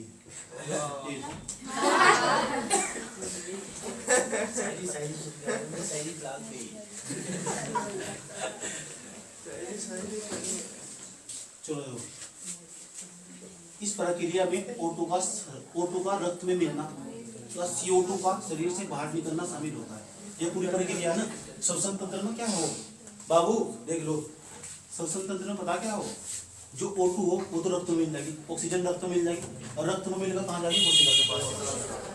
जो ऑक्सीजन होगी वो किसमें मिल जाएगी? रक्त में। और रक्त में किससे मुलाकात होगी? हीमोग्लोबिन। रक्त में भी बहुत सारी चीज हो ना, हीमोग्लोबिन से मुलाकात करके क्या कि हेलो हाय हीमोग्लोबिन कैसे हो, मुझे आप बैठा लो अपनी गड्डी में, कहाँ जाना है? ये उसके कोशिका के पास जाना है, कोशिका के पास छोड़ देना, ठीक है। मेरे बैठो, कितने पैसे लोगे? मेरा कोई पैसा नहीं है, मेरा ये काम समझ आई बात? देखो कहाँ की बात चल रही, खून के अंदर क्या क्या जुगाड़ चल रहा है। ऑक्सीजन चलेगी देखो। इस प्रक्रिया में O2 का रक्त में मिलना तथा CO2 का शरीर से बाहर निकलना शामिल होता है। रक्त के द्वारा O2 प्रत्येक सेल समझ गए तक पहुंचता है। रक्त के द्वारा, रक्त के अंदर भी कौन हो?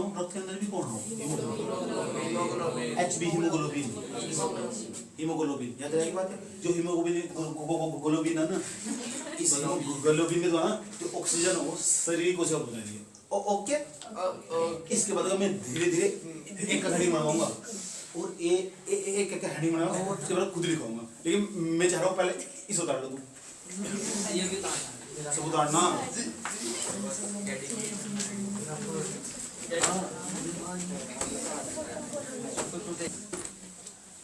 चलो एक काम करो सब बंचा लोग, हेडिंग बना लो यार। जो नसी का मार्ग, पहली हेडिंग नंबर फर्स्ट हेडिंग बनाओ नसी का मार्ग। नसी का मार्ग या नाक भी कह सको, नाक को ना लिख दे बस। नसी का मार्ग या नाक, इंग्लिश में नाम लिखो ब्रैकेट में। पहली हेडिंग है कहाँ हेडिंग बनानी, मात्र यहाँ लिखना है नीचे हेडिंग, और देखो नाम लिख गए इसके चित्र बनाओ बैठे मेहंदी मसाला नाम लिखो बैठी। किसके नाम लिखिए? क्या तक किसी से लिख रखे होंगे?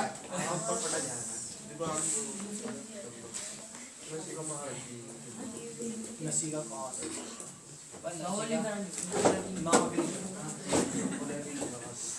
पूरा लिखना, नसी का मार्ग ना, और इंग्लिश में लिखना नोस, NOSE नोस, या NASL पेसिस, PASSAGE लिख दिया। अब लिख, पहले नु बताओ इसका काम क्या हो? सूंघने का कार्य नहीं होता। नु लिखो इसका मुख्य कार्य सूंघने से संबंधित है। इसके अंदर लिखो बेटा, हेडिंग बना के, इसका मुख्य कार्य सूंघने से संबंधित है। इसके भीतर छोटे छोटे बाल होते हैं जो धूल कण को रोक लेते हैं। इसके भीतर छोटे छोटे बाल होते हैं, सभी कॉपी चेक करूंगा जो नहीं लिख रहा। इसके भीतर छोटे छोटे बाल होते हैं जो धूल कण को रोक देते हैं, जो धूल कण को रोक लेते हैं। इसका मुख्य कार्य सूंघने से संबंधित है। इसके भीतर छोटे छोटे बाल होते हैं जो धूल कण को रोक लेते हैं।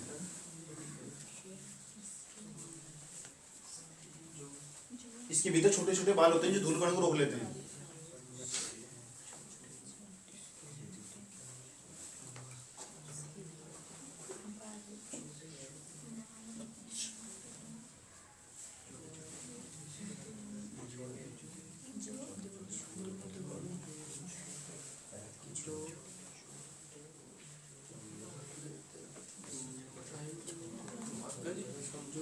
जो धूल कणों को रोक लेते हैं, लिख दिया क्या? छोटे छोटे बाल होते हैं जो धूल कणों को रोक लेते हैं। इसके अंदर तीसरी बात लिखो, लिखो इसके अंदर म्यूकस होता है। म्यूकस अधा में आएगा। इसके अंदर म्यूकस होता है, इंग्लिश में म्यूकस ही बोल लो। इसके अंदर म्यूकस होता है जो 1 से 2 लीटर पानी प्रतिदिन निकाल, 100 जो आधा लीटर प्रतिदिन म्यूकस निकलता है। आधा लीटर 1/2। हाँ, म्यूकस होता है, बस इतना लिखो जो म्यूकस होता है, बस इतना, और कुछ ना लिखो। म्यूकस होता है तो लिखो, म्यूकस धूल कण और जीवाणु को शरीर के अंदर जाने से रोकता है। म्यूकस धूल कण जीवाणु अन्य सूक्ष्म जीवों को शरीर में जाने से रोकता है। म्यूकस धूलकण जीवाणु या अन्य सूक्ष्म जीवों को शरीर के अंदर जाने से रोकता है। म्यूकस धूलकण जीवाणु या अन्य सूक्ष्म जीवों को शरीर में जाने से रोकता है। शरीर में जाने से रोकता है।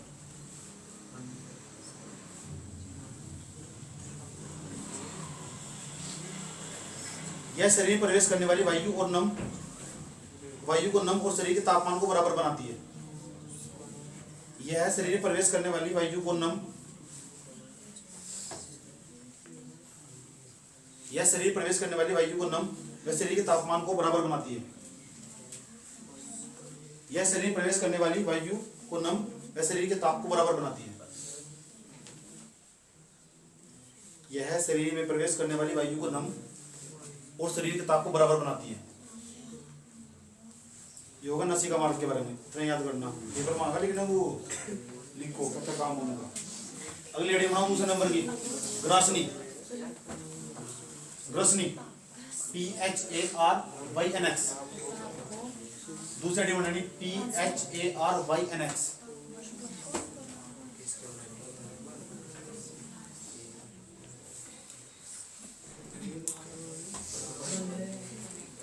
यूं ये हो जहाँ ग्रास नली, दोनों मैंने सही बताया था, ग्रास नली और जम्मू कोई का दोनों एक साथ खुल रहे हैं।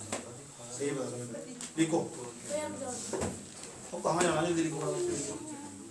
इंग्लिश में हेडिंग बना ली, ठीक है। अब लिखो, यह ऐसा भाग होता है जहाँ श्वास नली और आहार नाल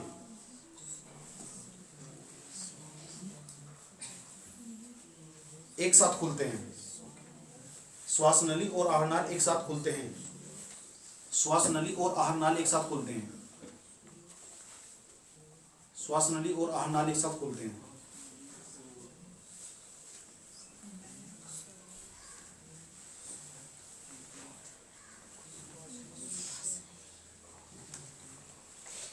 तीसरी आइडिया बनाओ या एपिग्लोटिस, तीसरी आइडिया बनाओ एपिग्लोटिस।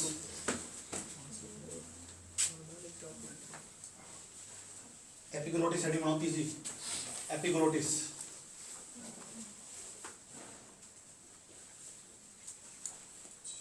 एपिग्लोटिस ना बनाओ यार भैया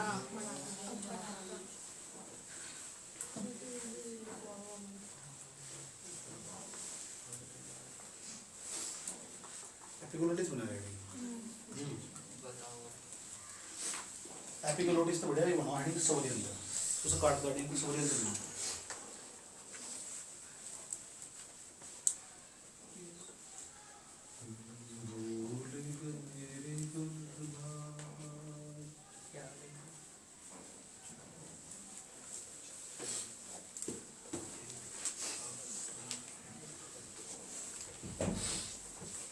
लिखो, जो पता क्या काम हो, सौर्यंत्र वो भाग हो जो एपिग्लोटिस और ग्रासनी दोनों को जोड़ता है। किसे किसे जोड़ेगा? ग्रासनी को और एपिग्लोटिस दोनों जोड़ा, उसे बोलेंगे सौर्यंत्र। लिखो, यह ऐसा भाग होता है, यह ऐसा भाग होता है जो ग्रासनी और एपिग्लोटिस को जोड़ता है, जो ग्रासनी और एपिग्लोटिस को जोड़ता है, जो ग्रासनी और एपिग्लोटिस को जोड़ता है, ग्रासनी और एपिग्लोटिस को जोड़ता है।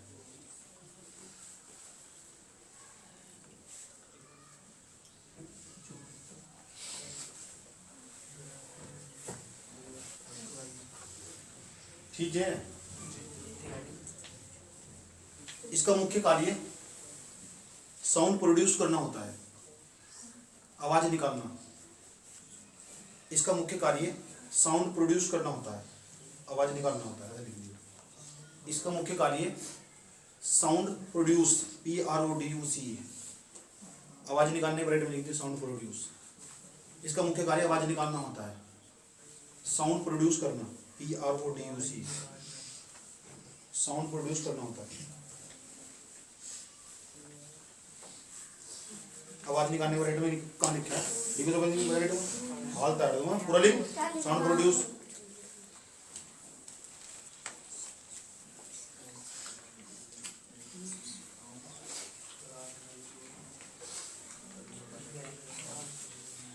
देखो इस स्वरयंत्र है ना, जहाँ स्वरयंत्र शुरू हो ना उसके सामने ढक्कन लगा हुआ हो, उसे बोल रहे हैं एपिग्लोटिस। लिखो, स्वरयंत्र के, इसमें लिखना, स्वरयंत्र के प्रवेश द्वार पर, स्वरयंत्र के प्रवेश द्वार पर एक ढक्कन के समान संरचना होती है।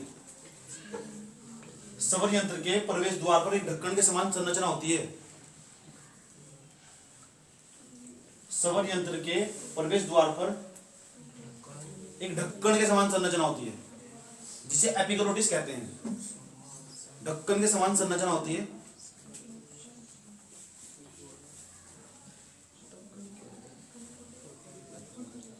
जिसे एपिग्लोटिस कहते हैं। ढक्कन के समान संरचना होती है, जिसे एपिग्लोटिस कहते हैं।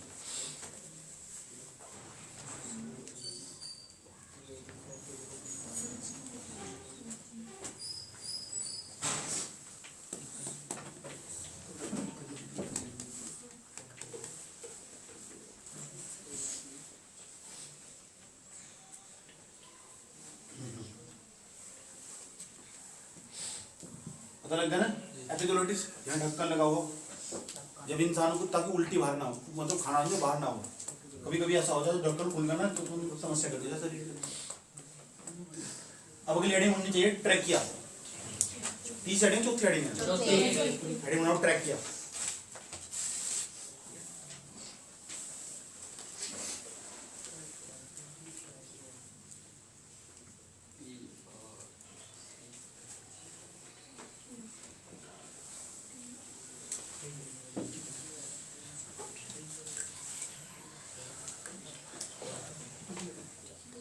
ट्रेकिया पता चला, वायु इसके अंदर जाएगी। ट्रेकिया दो भागों में बढ़ जाएगी, जिसके किसी नाम से जानते हैं, ब्रोंकाई।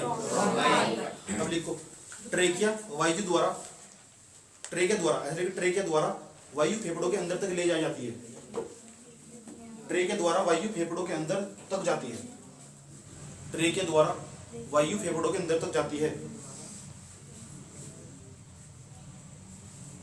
ट्रेकिया द्वारा, ट्रेकिया द्वारा वायु फेफड़ों के अंदर तक जाती है। ट्रेकिया द्वारा वायु फेफड़ों के अंदर तक जाती है।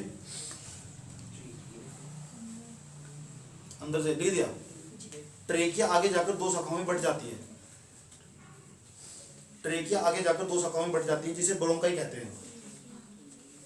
ट्रेकिया आगे जाकर दो शाखाओं में बढ़ जाती है, ब्रोंकाई कहते हैं।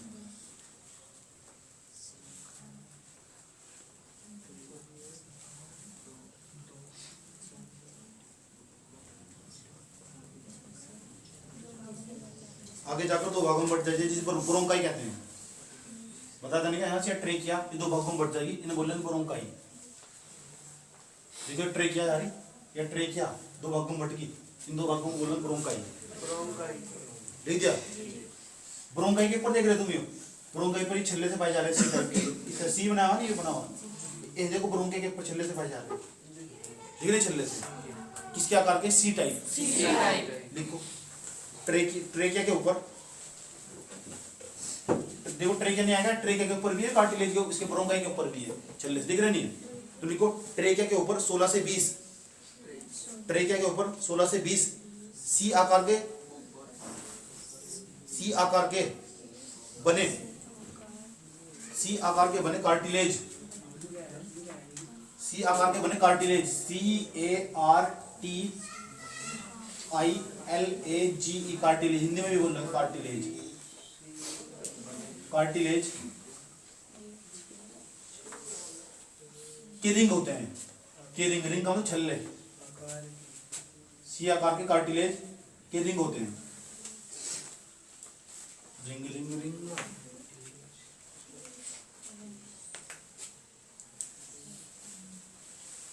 काम क्या है उसका? जो छल्ले से होए ताकि हो ना ट्रैकिया, इसे सिकुड़ने से बचाया जा सके और चिपकने से बचाया जा सके। इसको सीखो वापस में लिखो, जिसका काम ट्रेकिया को सिकुड़ने तथा चिपकने से बचाने का होता है। जिसका काम ट्रेकिया को सिकुड़ने तथा चिपकने से बचाने का होता है। जिसका काम ट्रेकिया को सिकुड़ने तथा चिपकने से बचाने का होता है।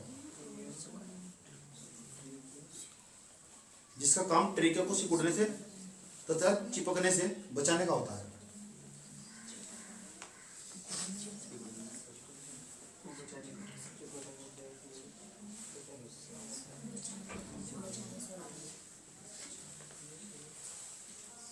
देख लो यार, देखो ये हमारा ट्रैकिया, ट्रैकिया दो भागों में बट गई, जिसे ब्रोंकाई के नाम से जानते हैं। लिखवाया मैंने ना, तो ट्रैकिया दो भागों में बट गई, जिसे ब्रोंकाई के नाम से जानते हैं। इस ट्रैकिया के ऊपर 16 से लेकर 20 क्या लगभग 16, 17, 18, 19, 20 कितने भी हो सके ऐसे सी आकार के छल्ले होंगे। सी आकार के आकार के ये छल्ले जो होंगे ये कार्टिलेज, जो कार्टिलेज के बने होंगे, किसके?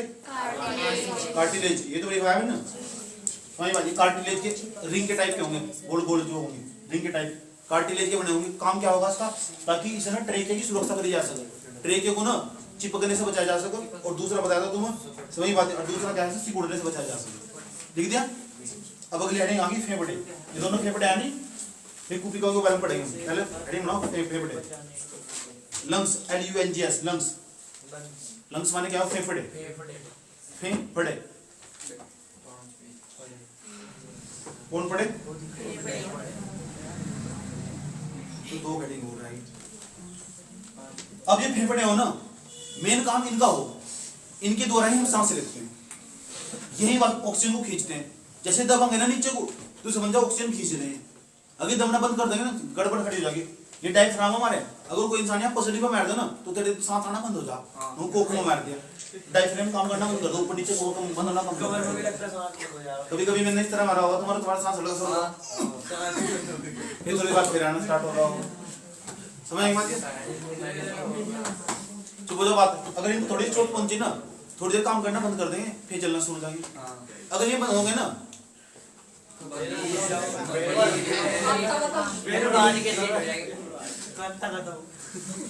चैप्टर परमानेंट तो रोज उसका गया। ठीक, अरे बनाओ लंग्स बना ली। इसको लिखो मानव का मुख्य श्वसन अंग है। यह मानव का मुख्य श्वसन अंग है। यह मानव का मुख्य श्वसन अंग है। सांस इससे लो, यह मानव का मुख्य श्वसन अंग है।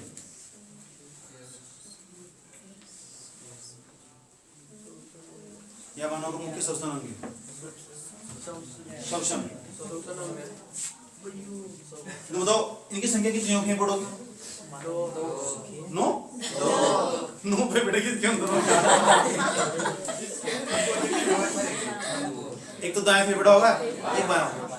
जो दायां होगा दायां वाला मेरा दायां, और यो बायां। जो दायां फेफड़ा होगा ना, ये छोटा होगा बड़ा होगा? अरे कैसा होगा? छोटा। मैं लगी क्या बैठेगी? देखो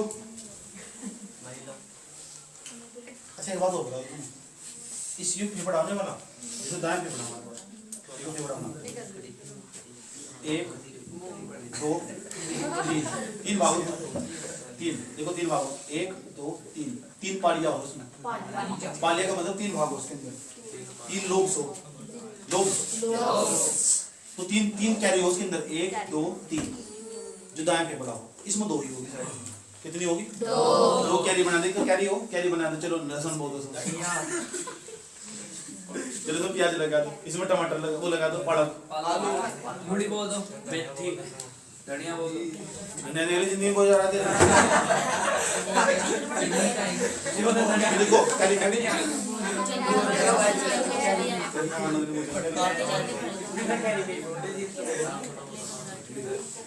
मानव का मुख्य श्वसन अंग होता है। इसकी संख्या 2 होती है। इसकी संख्या 2 होती है। इनकी संख्या 2 होती है। मानव का मुख्य श्वसन अंग होता है, इनकी संख्या 2 होती है। लिख दिया? दाहिना फेफड़ा बाएं फेफड़े से बड़ा होता है। दाहिना फेफड़ा, दाहिना समझ रहे हैं ना? कौन सा दाहिना? सज्जा गब्बा? सज्जा। तो दाहिना फेफड़ा, दाहिना फेफड़ा बाएं फेफड़े से बड़ा होता है। फेफड़ा, दाहिना फेफड़ा बाएं फेफड़े से बड़ा होता है।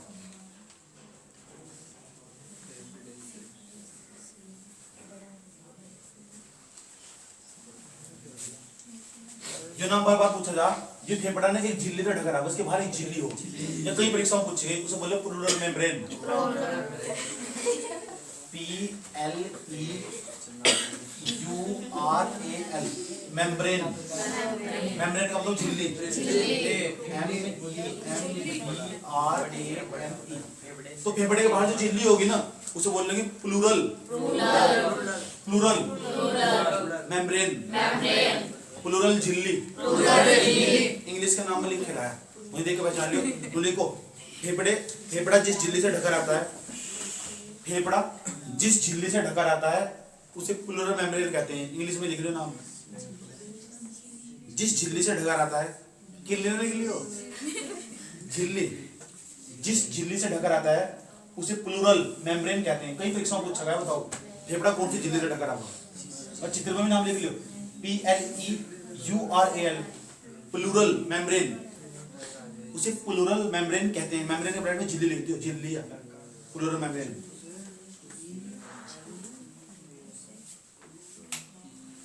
ये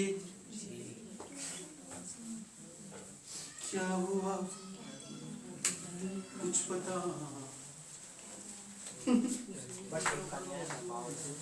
न चलो क्यों मसला।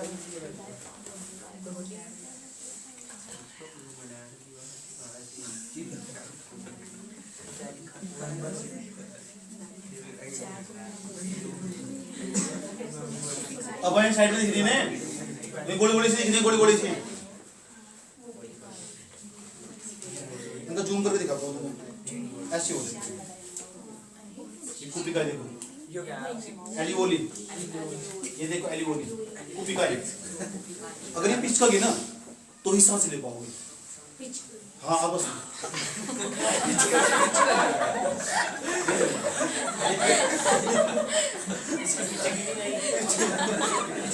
नहीं जानते, जैसे पुश होगी ना अंदर को, छोटी छोटी गोली, वो छोटी छोटी, और पूरे फेफड़ों में सारे चारों तरफ फैली हुई है। सही बात है, ध्यान से देखिए अच्छे तरीके से।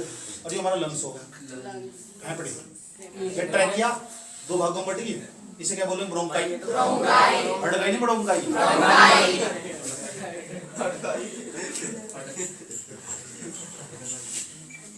कोई दिक्कत यहाँ तक? अभी क्या लिखे हो? नहीं लिखे हो, इसलिए हो।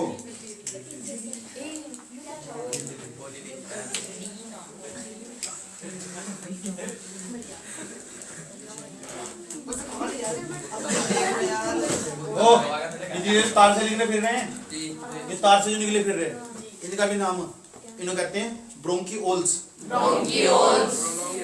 लिखो, अब लिखो हेडिंग बनाओ कुपिकाएं।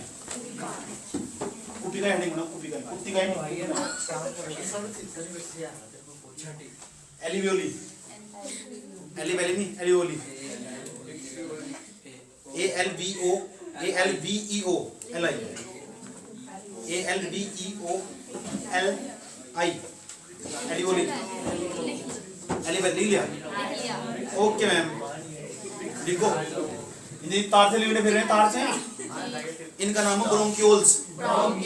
ऐसे लिखो, ब्रोंकियोल्स के सिरों पर, ब्रोंकियोल्स के सिरों पर लिख कर दिखाना पड़ेगा।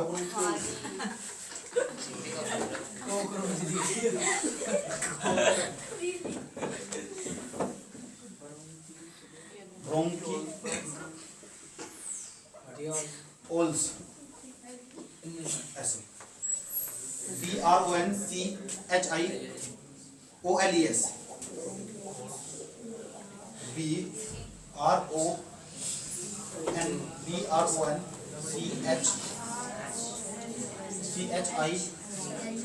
BRONCHIOLES।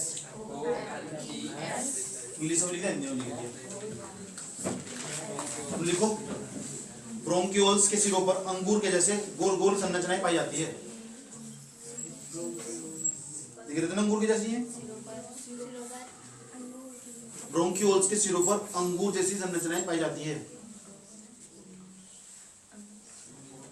हाँ, कह रहे अंगूर तोड़,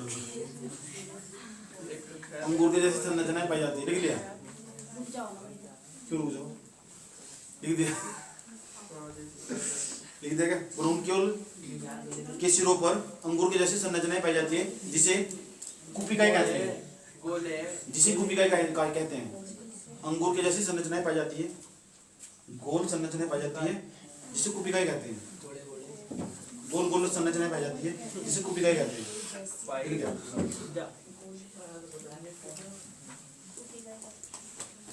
और देखो, ये देखो, ये हमारी कुपिकाएं हैं। दिख रहे हैं? तो कोशिकाओं जाल बिछा हुआ है, रक्त कोशिकाएं हैं।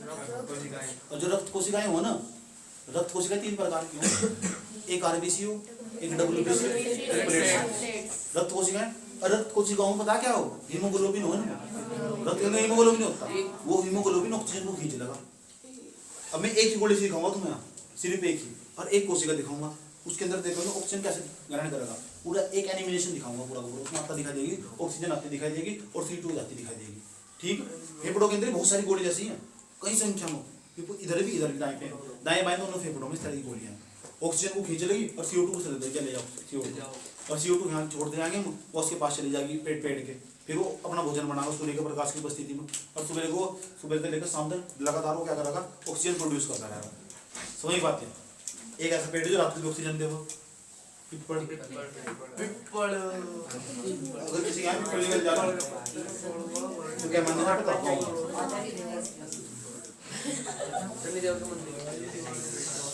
ऐसा मानना जा, उसको कर्जा चढ़ेगा।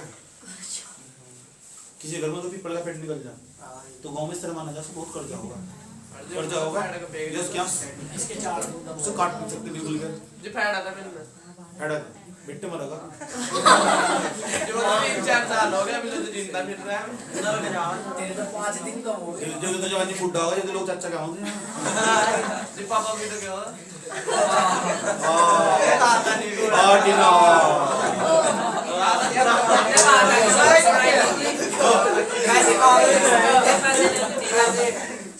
हो गया था। कुपिकाएं कहते नहीं, ध्यान रखो, इसमें लिखो, कुपिकाओं पर रक्त कोशिकाओं का जाल बिछा होता है। कुपिकाओं पर रक्त कोशिकाओं का जाल बिछा होता है। कुपिकाओं पर रक्त कोशिकाओं का जाल बिछा होता है।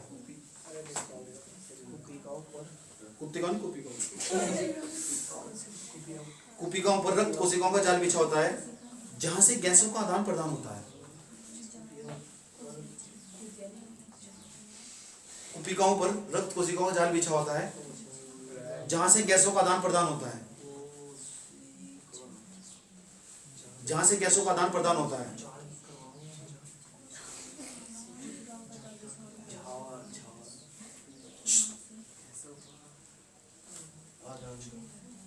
जहां गैसों का आदान प्रदान होता है, यहां से ऑक्सीजन रक्त में चली जाती है और कार्बन डाइऑक्साइड बाहर आ जाती है। यहां से ऑक्सीजन रक्त में चली जाती है और कार्बन डाइऑक्साइड गैस बाहर आ जाती है। हम जी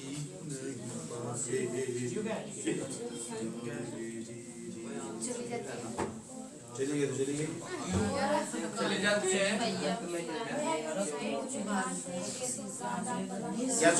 गैसों का आदान प्रदान होता है, यहाँ से ऑक्सीजन रक्त में चली जाती है और कार्बन डाइऑक्साइड गैस बाहर आ जाती है।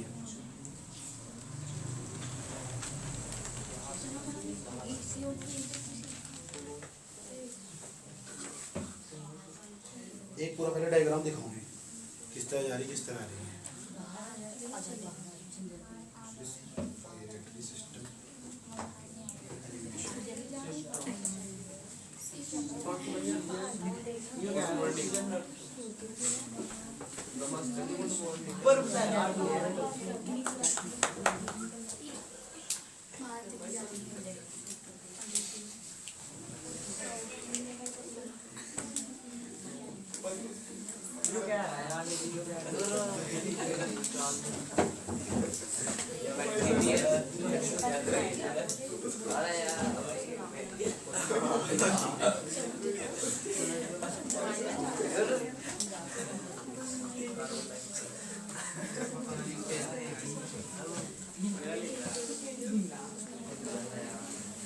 देखो यहाँ सबसे तरीके से करेंगे।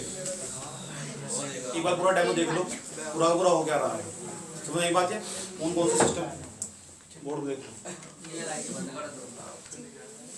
ये पता लग रहा है नेसल कैविटी है ना, ये नेसल कैविटी कह दो या नासिका मार्ग कह दो या नाक कह दो, आसान भाषा में। ऑक्सीजन का इसके अंदर बोलने में कुछ भी हो रहा हो, खुद ही देखना पड़ा। ये ऑक्सीजन जा रही है,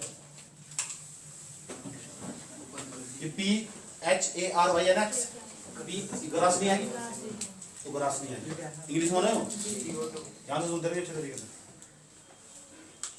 ऑक्सीजन जा रही है, देखो ऑक्सीजन, ये फूड पाइप है वहां से, फूड पाइप आएगा नहीं जाएगा, ये फूड पाइप वही है। अभी इस स्वाद तंत्र के पास है जो एपिकोलोटिस तक, ये फूड पाइप है, यहाँ से खाना जिसमें जाएगा। यहाँ से देखते रहिए, ऑक्सीजन गई जा रही, ऑक्सीजन वाइंड पाइप, इसे ट्रैकिया बोल लो।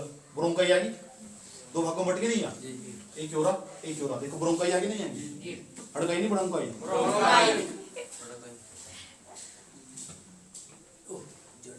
देखो ब्रोंकियाल्स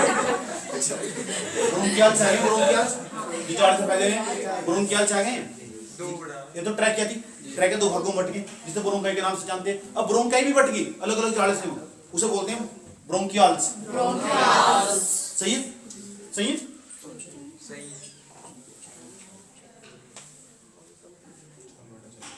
दिखरी कूपी कहाँ है? एलिवोली, एलिवोली नहीं एलिवोली दिख रही है साइड से, अंगूर के समान संरचना जो दिखाई देती है। यही तो यहाँ गैसों का आदान प्रदान होगा। अभी जो तुम्हें लिखवाया ना, अभी जो मैंने तुम्हें लिखवाया एलिवोली के बारे में, सारा पढ़ोगे, पढ़ो पहले से, पढ़ो से पहले लिखा हुआ तमीज तो हो समझ मन मन मन मन यो मन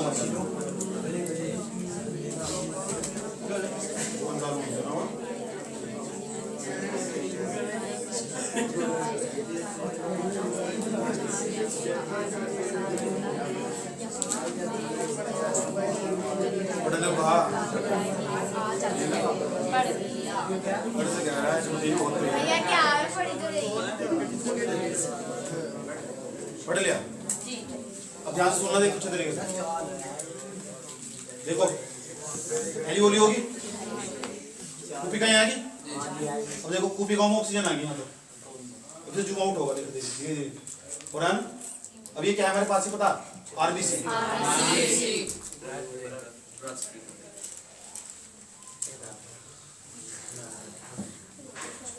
ये डायफ्राम हमारे पास, देखिए पूरा हिस्सा है डायफ्राम, ये ऊपर नीचे होता रहेगा तो ही हम ऑक्सीजन खींचेंगे। जो डायफ्राम है ना फेफड़ा, जो डायफ्राम ऊपर नीचे होता रहेगा तो ही हम ऑक्सीजन खींच पाएंगे। सब शरीर से मनुष्य के शरीर में पाया जाएगा डायफ्राम, देख ध्यान से सुनना। ये लंग्स हमारे, लंग्स में तो फेफड़े एक और एक और, ये पूरा फेफड़ा देखो, ये हिस्सा ना ऊपर उठता रहेगा फिर नीचे रहता रहेगा। ध्यान से देखिए पूरा पूरा पूरा एनिमेशन दिखा रहा हूँ, पूरा पूरा ऐसा कभी नहीं दिखाने का, पता लगने का तुम ऐसा बड़ी क्लास में जाकर पता लगा, वहाँ पूरा स्ट्रक्चर दिखाएगा। ये कूपिकाएं होगी, ब्रोंकियल्स होंगे, ये ब्रोंकाई होगी, पूरा पूरा वाइंड पाइप होगा, ट्राकिया जिसे बोलो वाइंड पाइप, ये वही होगा। ग्रासनी यूनिसिका होगी, ऐसा करेंगे। ध्यान से देखते रहिए अच्छे तरीके से।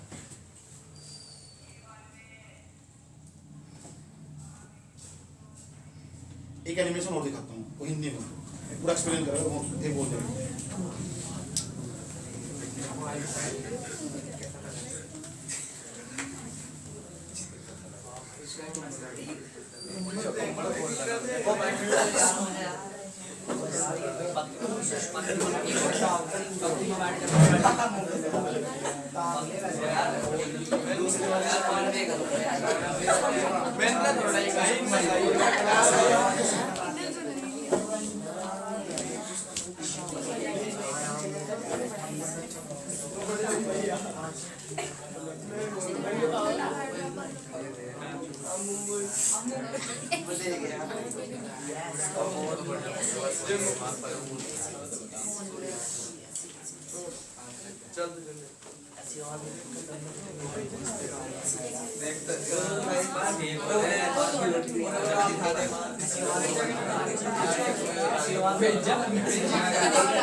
बात करो देख लो।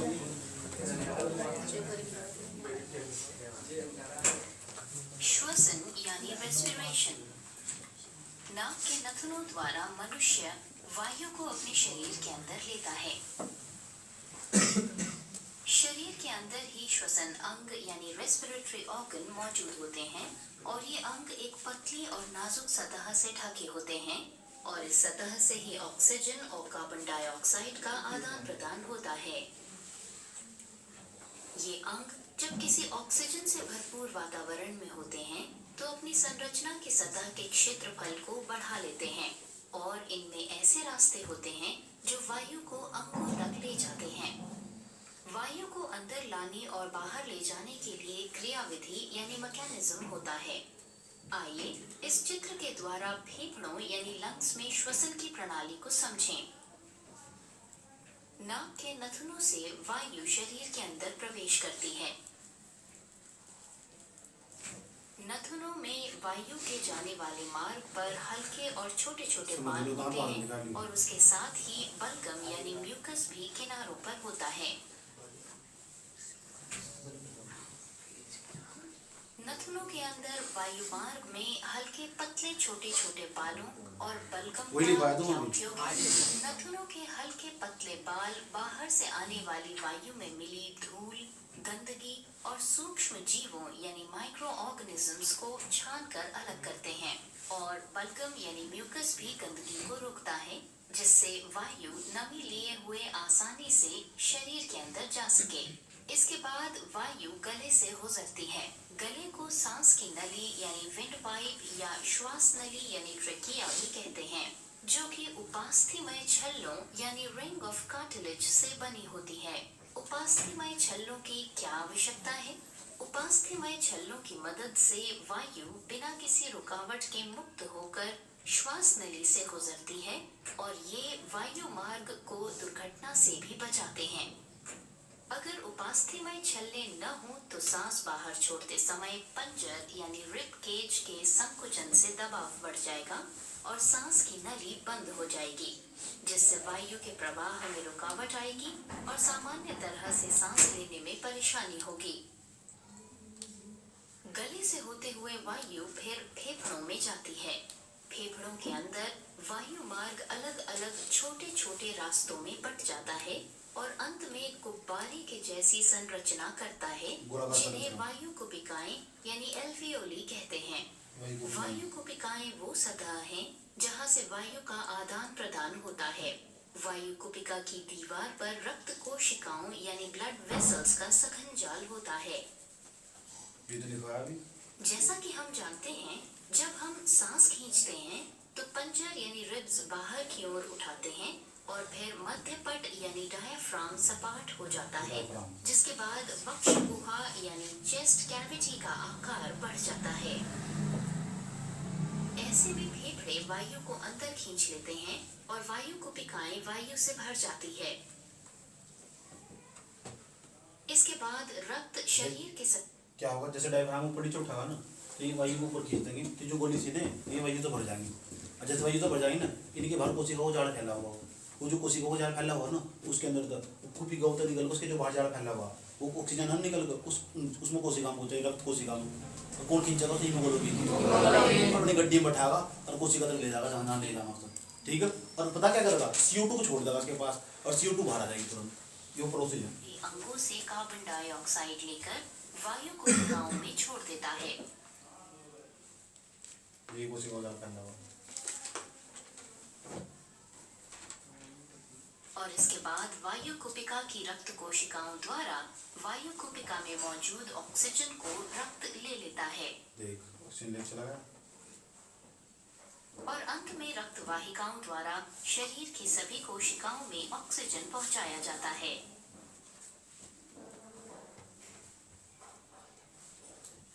ब्लेंड हो गया।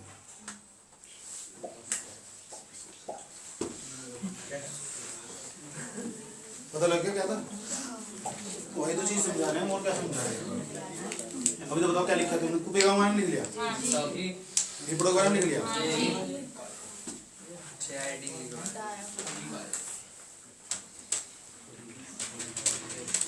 साथ भी हेडिंग।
अब देखो, अब हेडिंग बनाओ श्वसन के प्रकार।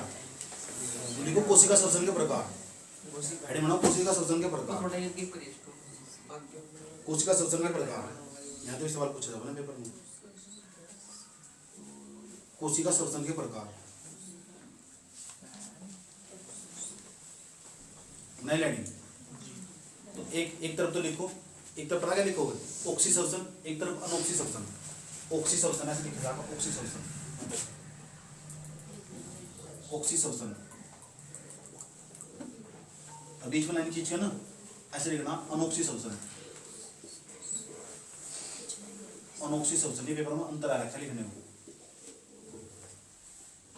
ऑक्सी श्वसन अनऑक्सी श्वसन क्या हो।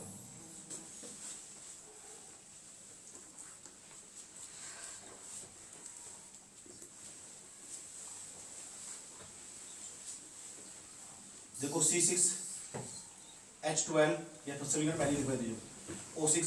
अभी लिखना मत बिल्कुल भी, क्योंकि दिखाऊंगा मैं इसके बारे में कुछ होगी। O2 होगा मेरे पास ये, उसके बाद एरो का चिन्ह लगा है, CO2 आ जाएगा यहाँ से, और H2 आ जाएगा। संतुलित बाद में कर लियो, प्लस उड़ जाएगी। इसमें क्या होगा, इसमें ऑक्सीजन नहीं होने की। देखो यहाँ ये ऑक्सी श्वसन, ऐसा ऑक्सीजन हो जहाँ ऑक्सीजन होगी वहाँ जो श्वसन की क्रिया होगी उसे बोलोगे ऑक्सी श्वसन, और जहाँ ऑक्सीजन नहीं होने की और वहाँ जो श्वसन की क्रिया होगी उसे बोलोगे अनऑक्सी श्वसन।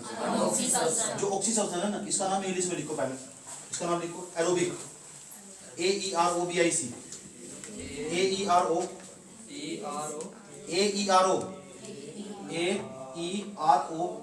AEROBIC, aerobic.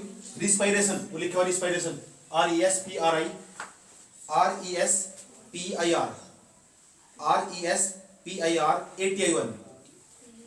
ATI1 रिस्पायरेटरी हो तो TI1 लिखना, RESPIR रिस्पायरेशन लिख लिया। एरोबिक रिस्पायरेशन इधर साइड में लिखो, इसका नाम लिखो अनएरोबिक, AN, उसके बाद ये लिखने की पूरी स्पेलिंग आई, AN के बाद ये लिखनी पूरी सेम स्पेलिंग आई, लिखनी इधर इधर लिख दिया AN लिखो, ANAEROBIC अनएरोबिक रिस्पायरेशन पूरा लिखना। जो शॉर्टकट होना घालता रहूं, कॉपी चेक करूं। अनएरोबिक रिस्पायरेशन लिख दिया। तो देखो ऐसा श्वसन सुन लो, कोशिकाओं के अंदर जो श्वसन ऑक्सीजन की उपस्थिति में होगा उस ऑक्सी श्वसन बोल लेंगे।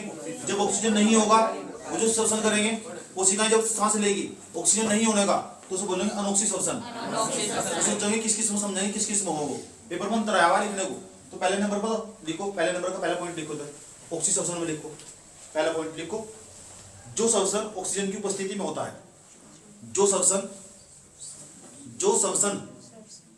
ऑक्सीजन की उपस्थिति में होता है, जो श्वसन ऑक्सीजन की उपस्थिति में होता है,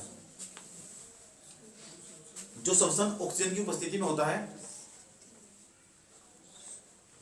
जो श्वसन ऑक्सीजन की उपस्थिति में होता है उसे ऑक्सी श्वसन कहते हैं, उसे ऑक्सी श्वसन कहते हैं।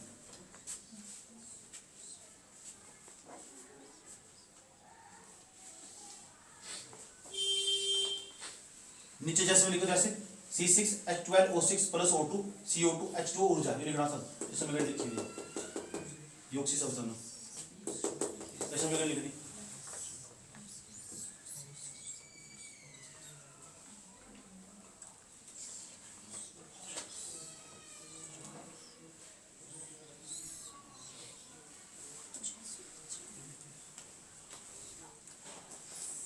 लिख दिया। इधर साइड में लिखो, इधर लिखो, जो श्वसन ऑक्सीजन की अनुपस्थिति में होता है, जो श्वसन ऑक्सीजन की अनुपस्थिति में होता है, जो श्वसन ऑक्सीजन की अनुपस्थिति में होता है, जो श्वसन ऑक्सीजन की अनुपस्थिति में होता है उसे अनऑक्सी श्वसन कहते हैं, अनऑक्सी श्वसन कहते हैं, उसे अनऑक्सी श्वसन कहते हैं।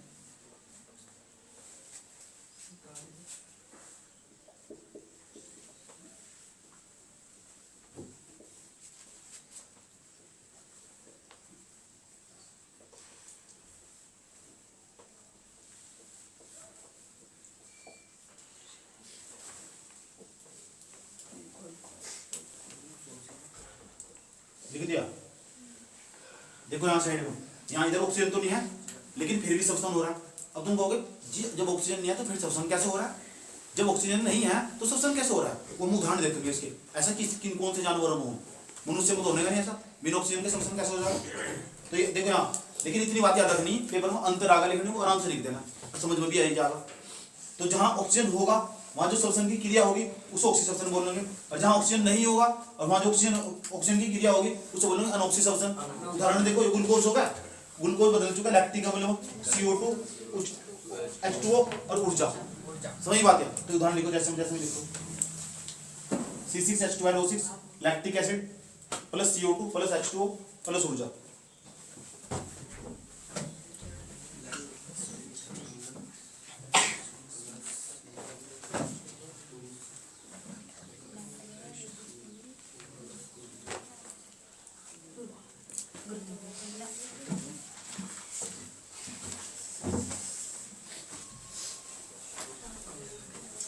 दूसरी बात इसके अंदर, दूसरी बात, तो जो ऑक्सीश्वसन हो ना, एक तो हो माइक्रोकाइंडिया और एक हो कोशिका द्रव्य।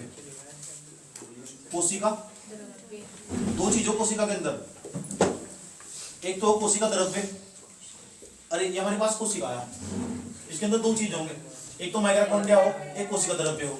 तो कितनी चीज हो? दो। तो जो ये वाला जो ऑक्सीश्वसन हो ना, तो माइक्रोकाइंडिया के अंदर हो, कोशिका द्रव्य के अंदर हो। ये हम समझेंगे जब जब हम कोशिका के बारे में समझ लेंगे, क्योंकि कोशिका मुझे पूरा पढ़ाना, कोशिका के अंदर बहुत चीज है जो जानने की। कोशिका के अंदर ही घुस जाओगे ना तो पूरा समझे 1 घंटा लगा पूरा। कोशिका के अंदर इतनी सारी चीज है, समझ बात है। तो कोशिका के अंदर भी दो चीज समझ लो तुम, एक तो कोशिका के अंदर कोशिका द्रव्य, एक माइक्रोकाइंडिया, सही बात है। तो जो वाला श्वसन हो ना, ये माइक्रोकाइंडिया और कोशिका द्रव्य में हो।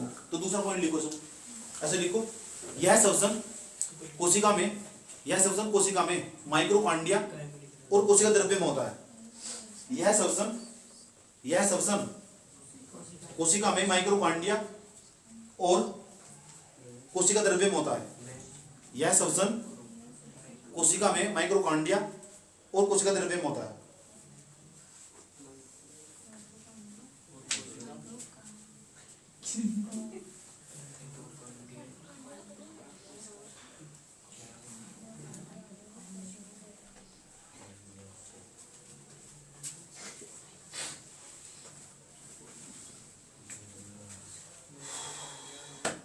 इसी क्या खास बात हो, पढ़ेंगे हम कोशिका के बारे में तुरंत तमीज से।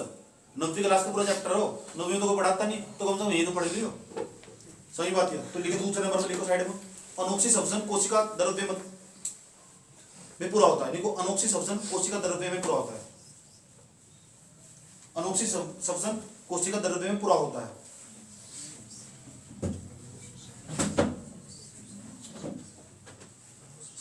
अनऑक्सीश्वसन कोशिका द्रव्य में पूरा होता है। अनऑक्सीश्वसन कोशिका द्रव्य में पूरा होता है। इधर एग्जांपल लिखो उसके, ये वाली क्रिया ऑक्सीश्वसन किन में हो, इसके उदाहरण लिखो। जैसे उदाहरण लिखो, उदाहरण हेडिंग बना लो, एग्जांपल हेडिंग बना लो। जो लिखो, जंतु, मनुष्य, पक्षी आदि। जंतु, मनुष्य, पक्षी आदि, उनमें ऑक्सीश्वसन हो। जंतु, मनुष्य, पक्षी आदि, एनिमल, ह्यूमन, बर्ड्स, etc। जंतु, मनुष्य, जंतु, पक्षी आदि। इधर साइड में जाओ, इधर साइड में लिखो, अनऑक्सीश्वसन कहाँ हो? कीट में होगा, कीट, इंसेक्ट, कीट, कोमा सूक्ष्मजीव, बैक्टीरिया, सूक्ष्मजीव लिखो, सूक्ष्मजीव, ये बैक्टीरिया लिखो, आदि। ये सबसे इंपॉर्टेंट सवाल जो मैंने भी दिखाया था, स्पेशल लिख दियो, यहाँ तो पेपर में सवाल आएगा, ऑक्सीश्वसन अनऑक्सीश्वसन में अंतर लिखो, यही सवाल आया पेपर में। इन दोनों विभेद करने, ऑक्सीश्वसन अनऑक्सीश्वसन क्या हो, ठीक। जब तक मैं कोशिका के बारे में समझाने का ना तुम, तो तुम्हें पता लगने का माइक्रोकाइंडिया कहाँ सी और कोशिका द्रव्य कहाँ सी। एक पूरी क्लास कोशिका की लूंगा मैं कल पूरी कोशिका के बारे में सब सारा चिट्ठा खोल कर रखो तुम, समझे। तो कल को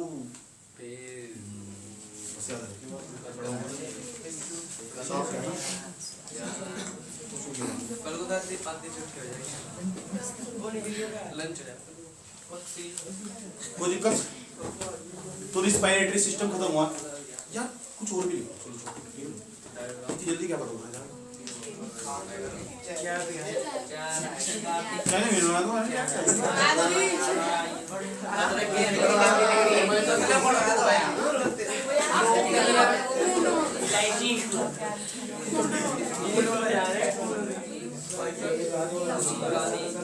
कॉपी मैंने बनाओ नोट, NOT नोट।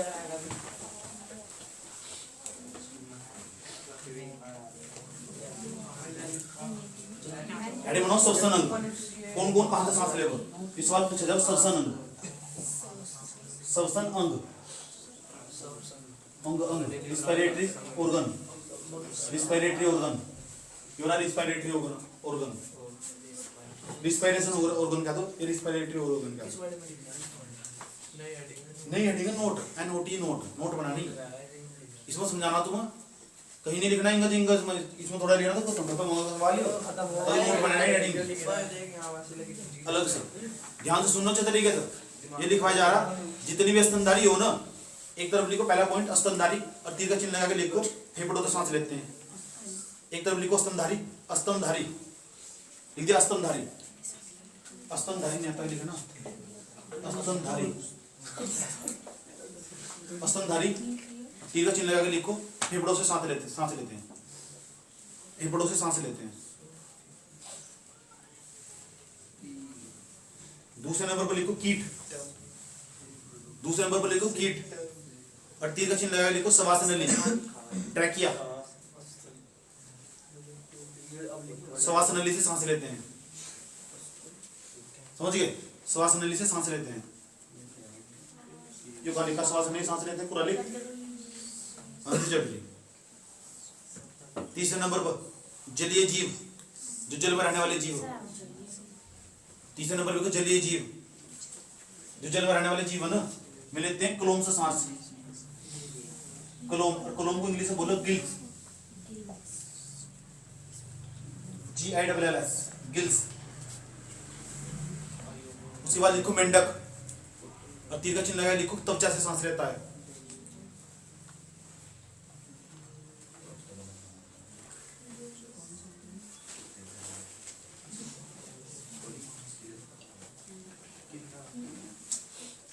लिख दिया, कहीं से सांस लेता है, त्वचा से।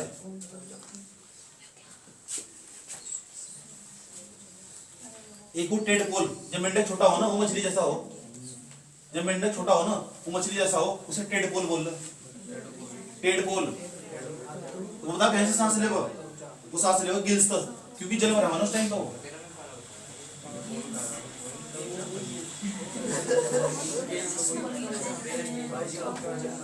लिखो टेडपोल, टेडपोल, टेडपोल, ये मेंढक छोटा बड़ा मेंढक हो, कैसे सांस लेगा गिल्स तक, और गिल्स को हिंदी में क्या बोलो, कलोम,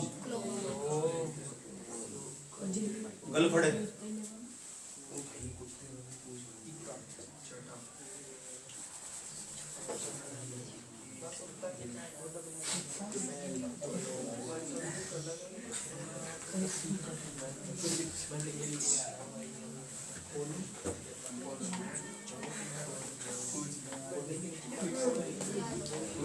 देखो जब हम सांस लेंगे तो कौन कौन सी गैस बाहर आएगी, कौन कौन सी गैस अंदर जाएगी, और कितनी मात्रा में बाहर आएगी, कितनी मात्रा में बाहर अंदर जाएगी।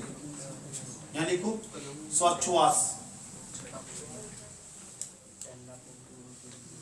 श्वास श्वास, इस दो प्रकार से बना लेना, ऐसे करके, ऐसे करके बना लेना। और पहले नंबर पर लिखना जो गैस अंदर ली जाती है, जो गैस अंदर जाती है, गैस अंदर जाती है, अंदर जाती है। इधर साइड में लिख लेना जो गैस बाहर जाती है, ये पता होना चाहिए, गैस बाहर जाती है, बाहर जाती है।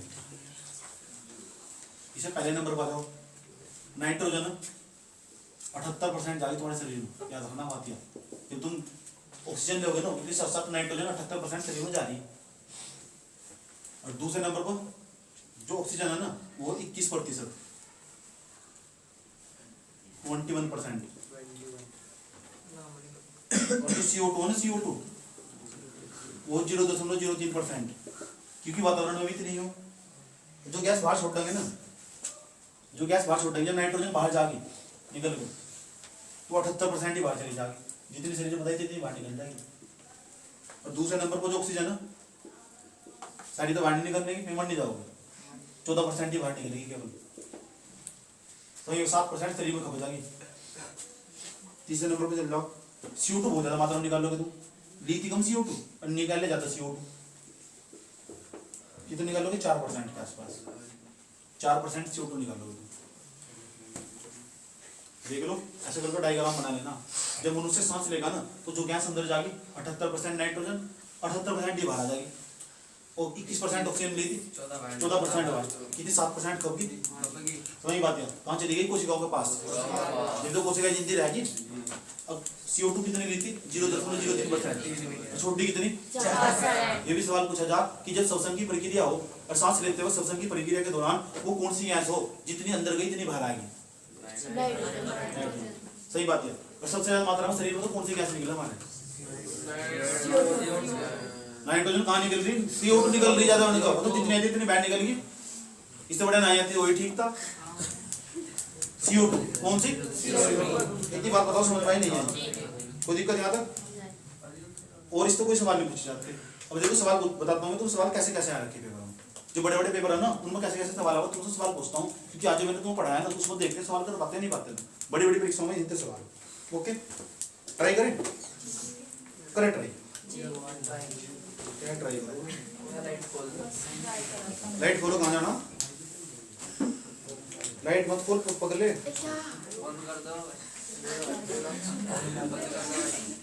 तनखा गई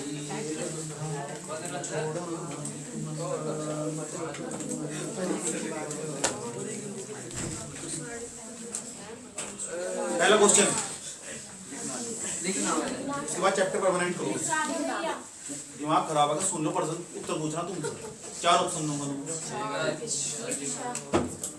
ध्यान से सुन लो चतरी कर भैया एडम एप्पल ये लिखा नहीं मैंने सुना इसके बारे में स्वतंत्र के बारे में नहीं बनवाई थी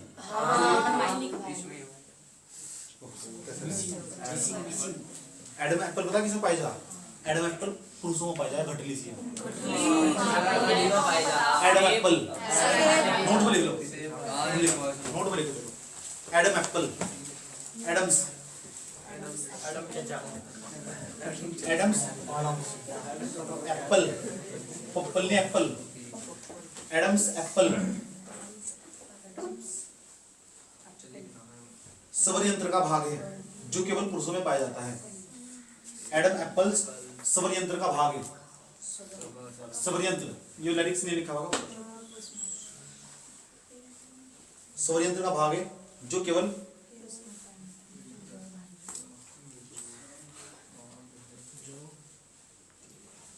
पुरुषों में पाया जाता है पुरुषों में पाया जाता है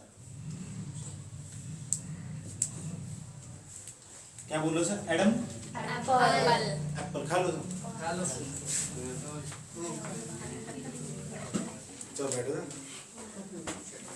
क्वेश्चन सवाल क्या था पूछा है एसएससी पूछा एसएससी स्टाफ सिलेक्शन कमीशन ये पेपर करवाओ 12वीं के बाद 12वीं 10वीं के बाद पेपर करवाए जाना वही संस्था करवाओ ऐसे सवाल पूछा हुआ उन्होंने पूछा है एडम्स एप्पल किस अंग से संबंधित है अंग का नाम पूछ रहा है 4 ऑप्शन दे चला रहा है पहला ऑप्शन दिया उसने ग्रासनी तो उन्होंने बताओ जो एडम्स एप्पल हो ग्रासनी हो नसिकम हो स्वर यंत्र हो इस पर टिक करना था ये आंसर था चारों एक नौकरी मिल एक सवाल क्या पूछ रहा है बहुत गौर से दोगे ना जब मैंने डायग्राम बनाया हो इसलिए एक सवाल है जो डायग्राम बनाना है इसलिए सवाल सुन लो ध्यान लगा के श्वसन की क्रिया के दौरान यानी जब सांस लेंगे क्रिया के दौरान कौन सी गैस की मात्रा में कोई परिवर्तन नहीं होता है ऑप्शन तो सुन लो ऑक्सीजन लिख रखा है आपने ऑक्सीजन में परिवर्तन नहीं हुआ दूसरा ऑप्शन में लिख रखा है कार्बन डाइऑक्साइड परिवर्तन हुआ तीसरा ऑप्शन लिख रखा है सल्फर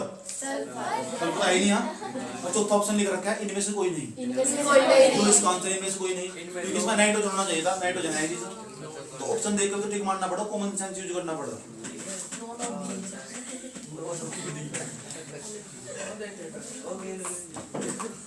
एक सवाल हो इनमें से कौन सा कथन गलत है इनमें से कौन सा कथन गलत है चार स्टेटमेंट बोल लूंगा और तुम बताना है कौन सी बात गलत है।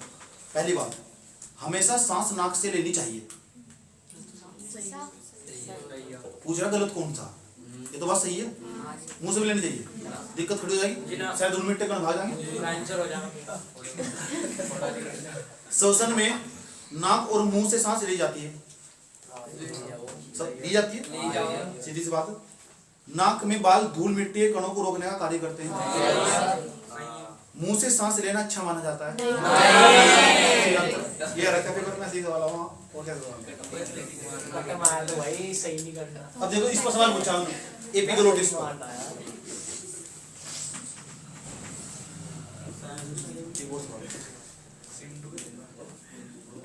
चिंटू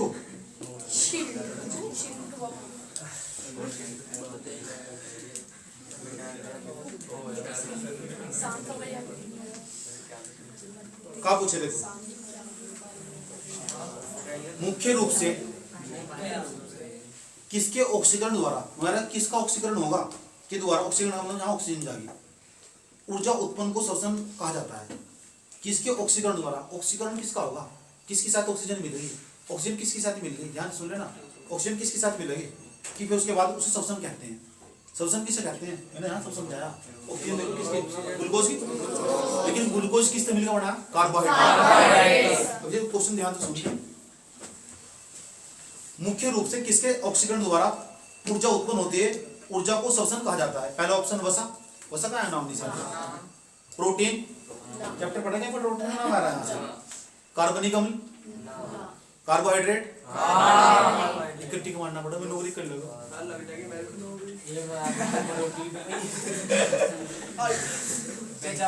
एक सवाल और पूछ रहा, निम्नलिखित में से सांस को छोड़ते समय, सांस अंदर ली थी, सांस छोड़ते समय गैसों की प्रतिशतता कौन सही है, कौन सी गैसों की प्रतिशतता सही है? CO2 10%, CO2 10% है, नाइट्रोजन,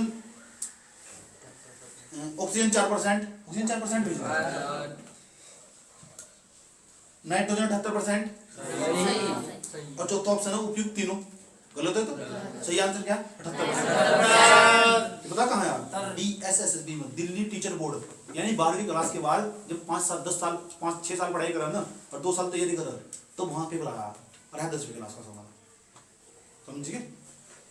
12वीं क्लास के बाद 6 साल बाद तैयारी करेंगे लगातार, तब ऐसे ऐसे सवाल लगा वहां से, मैं पढ़ा रहा यहाँ से, तो यही पढ़ लोगे तो मेरे से तो वहां दिक्कत नहीं होने की, समझ में बात है। तो कुछ काम पहले कर लेना चाहिए, हमको दिक्कत नहीं होती।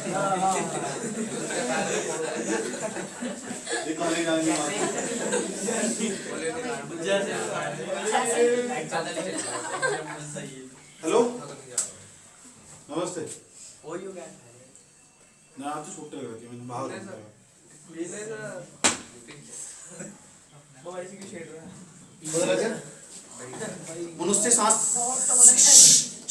मनुष्य में सांस लेने की दर सामान्य प्रति मिनट कितनी होती है?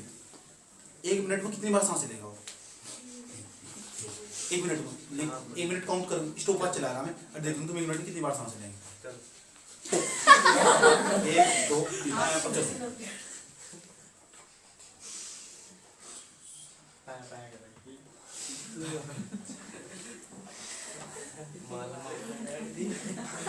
इसी आंसर पता कितनी बार सांस लेंगे? 12 से लेकर 16 के बीच में, चेक करके देखिए आप। हाँ 1 मिनट में। ये कुत्ते तो लगा मैं मैंने कहा 12 से 16 मार लेंगे, इन्होंने 33 बढ़ा दी, मतलब चुप करूँगा ना, फुल टेक करेंगे। नोट में लिख लो, नोट में लिख लो, मनुष्य 1 मिनट में 12 से 16 बार सांस लेता है।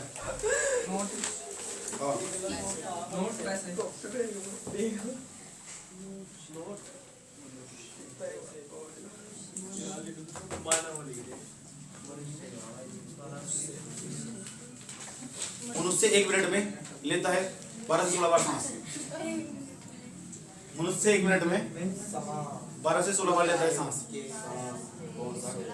लेता है सांस। सही।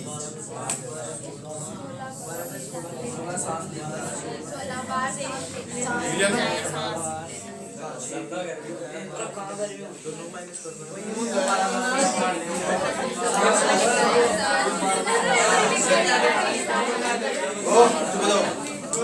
एक सवाल और, ग्रुप डी में आया, ग्रुप डी पता क्या हो?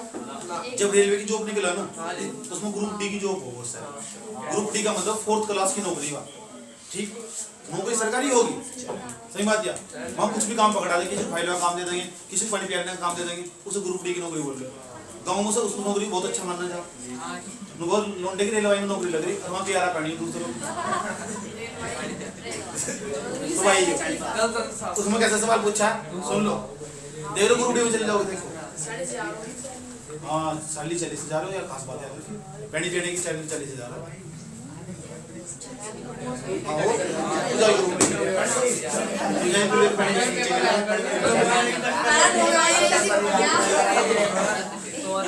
देखो देखो देखो सुनो सब प्रश्न तुम सुनना ध्यान से। श्वसन तंत्र में ऑक्सीजन का आवागमन, जो श्वसन तंत्र ऑक्सीजन का जो आवागमन होगा, आना जाना होगा, ऑक्सीजन को लेकर जाना आना जाना किसका काम होगा? तुमने तो ऑप्शन भी नहीं सुना, तुम तो बड़े आदमी खतरनाक आदमी। ऑप्शन तो देखो ना, एक का नाम लिख रखा है ग्लोबिन, श्वसन तंत्र में कहाँ ग्लोबिन पड़ा है?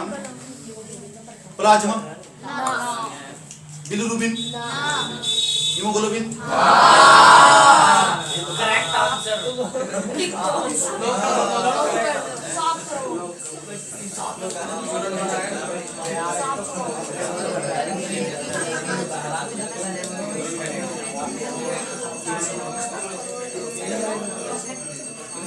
अच्छा ये वोकल कोड हो गया, जो वोकल कोड है वो वोकल कोड बोल लो। ज्यादा सारे सबर निकल सबर यहाँ हाथ रख को देखो कोई गाना गाएगा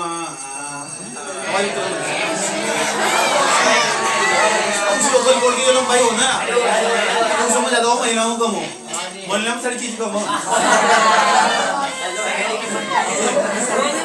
वोकल कोड है ना सुबह गरी आरबीसी भी कम, डब्ल्यूबीसी भी कम, सारी चीज कम कम कम, इनमें एक चीज ज्यादा हो, ओवर एक्टिंग ज्यादा हो ना मगर।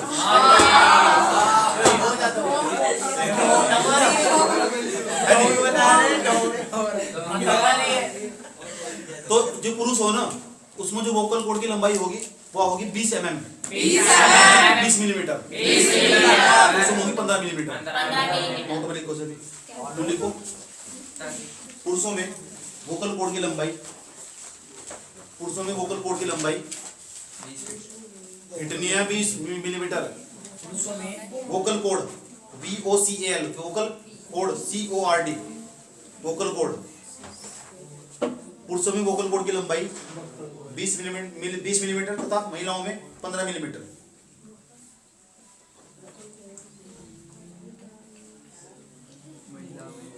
पुरुषों और महिलाओं में वोकल कोड की लंबाई लिख दिया।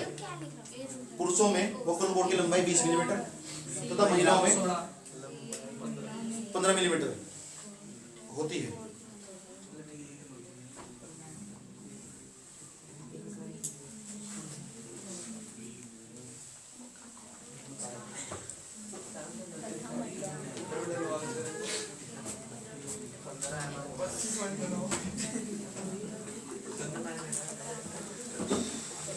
एक सवाल पूछा हूं ना, RRBJ क्या हो? रेलवे, जो रेलवे का बोर्ड हो ना एग्जाम का, रेलवे में जाकर जेई बना, जूनियर इंजीनियर बना। पहले 12वीं करनी पड़ेगी, फिर पॉलिटेक्निक करनी पड़ेगी 2 साल, फिर 2-3 साल तैयारी करनी पड़ेगी, तब जाकर जेई बनेगा। और जेई के पेपर में सवाल पूछा, सवाल क्या पूछा जो मैंने तुम समझा था? एरोबिक, इंग्लिश में लिखा था नाम एरोबिक, एरोबिक का नाम लिखा था ऑक्सीसब्सन। और ऑक्सीसब्सन में मैंने तुम्हें एक अभिक्रिया लिखवाई थी, और उसमें अभिक्रिया में लिखा था ग्लूकोज और ऑक्सीजन लिखवाया था। फिर इनका क्या क्या बना था? जल, कार्बन डाइऑक्साइड ये तो बढ़नी थी। इसी चीज का सवाल पूछ लिया, इसी चीज का सवाल पूछ लिया। सवाल सुनो ध्यान लगा क्या? एरोबिक सब्सन में, एरोबिक का मतलब समझ गए, ऑक्सीसब्सन, एरोबिक लिख रखा है हिंदी में। एरोबिक सब्सन में ग्लूकोज डैश लिख दिया, डैश अनिश्चित लगा दिया, में बदल जाता है। नुकरा ग्लूकोज कहीं बदल जाएगा? पहला ऑप्शन कार्बन डाइऑक्साइड पानी और ऊर्जा में, सही है, कार्बन डाइऑक्साइड पानी और ऊर्जा में। दूसरा ऑप्शन लिख रखा है कार्बन डाइऑक्साइड ऊर्जा और शराब। तीसरा ऑप्शन लिख रखा है पानी ऊर्जा अल्कोहल, कार्बन डाइऑक्साइड और ऊर्जा। बदल तो जा, लेकिन एक कमी रहेगी ना, पानी की रहेगी कमी, तो इसलिए पहला ऑप्शन सही है। और बस पहले अवसर पर टिक कर काम कर बड़े सर पढ़ गया पढ़ गया जब बोली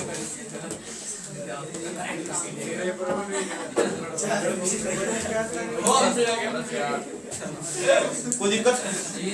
तो जो रिस्पिरेटरी सिस्टम था ना, सांस लेने की जो प्रक्रिया थी और सांस बाहर छोड़ने की जो प्रक्रिया थी, मुझे नहीं लगता उसे इतने अच्छे तरीके से पढ़ाया जा सके और इतने अच्छे तरीके से लिखवाया भी जा सके। सवाल तो मैंने सारे कंप्लीट करवा दिए। आज के बाद कोई सांस लेने की बात करेगा कि सांस लेने के बारे में वहाँ सब पता, सांस छोड़ने के बारे में सब पता, कहाँ सिस्टम। दिक्कत क्या है, मैंने रिवीजन नहीं कर रखा बस। लेकिन समझ में तो सब आया जो समझाना चाह रहे थे भाई। हाँ जी भैया। ठीक है जी वैरी जी।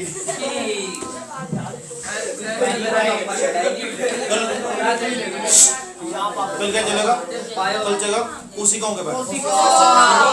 ये जो कोशिका दिख रही है छोटी सी, छोटे नहीं है, बहुत जंजाल फैला हुआ, बहुत जंजाल। 9वीं क्लास में पढ़ना चाहिए था, यहाँ पढ़ोगे।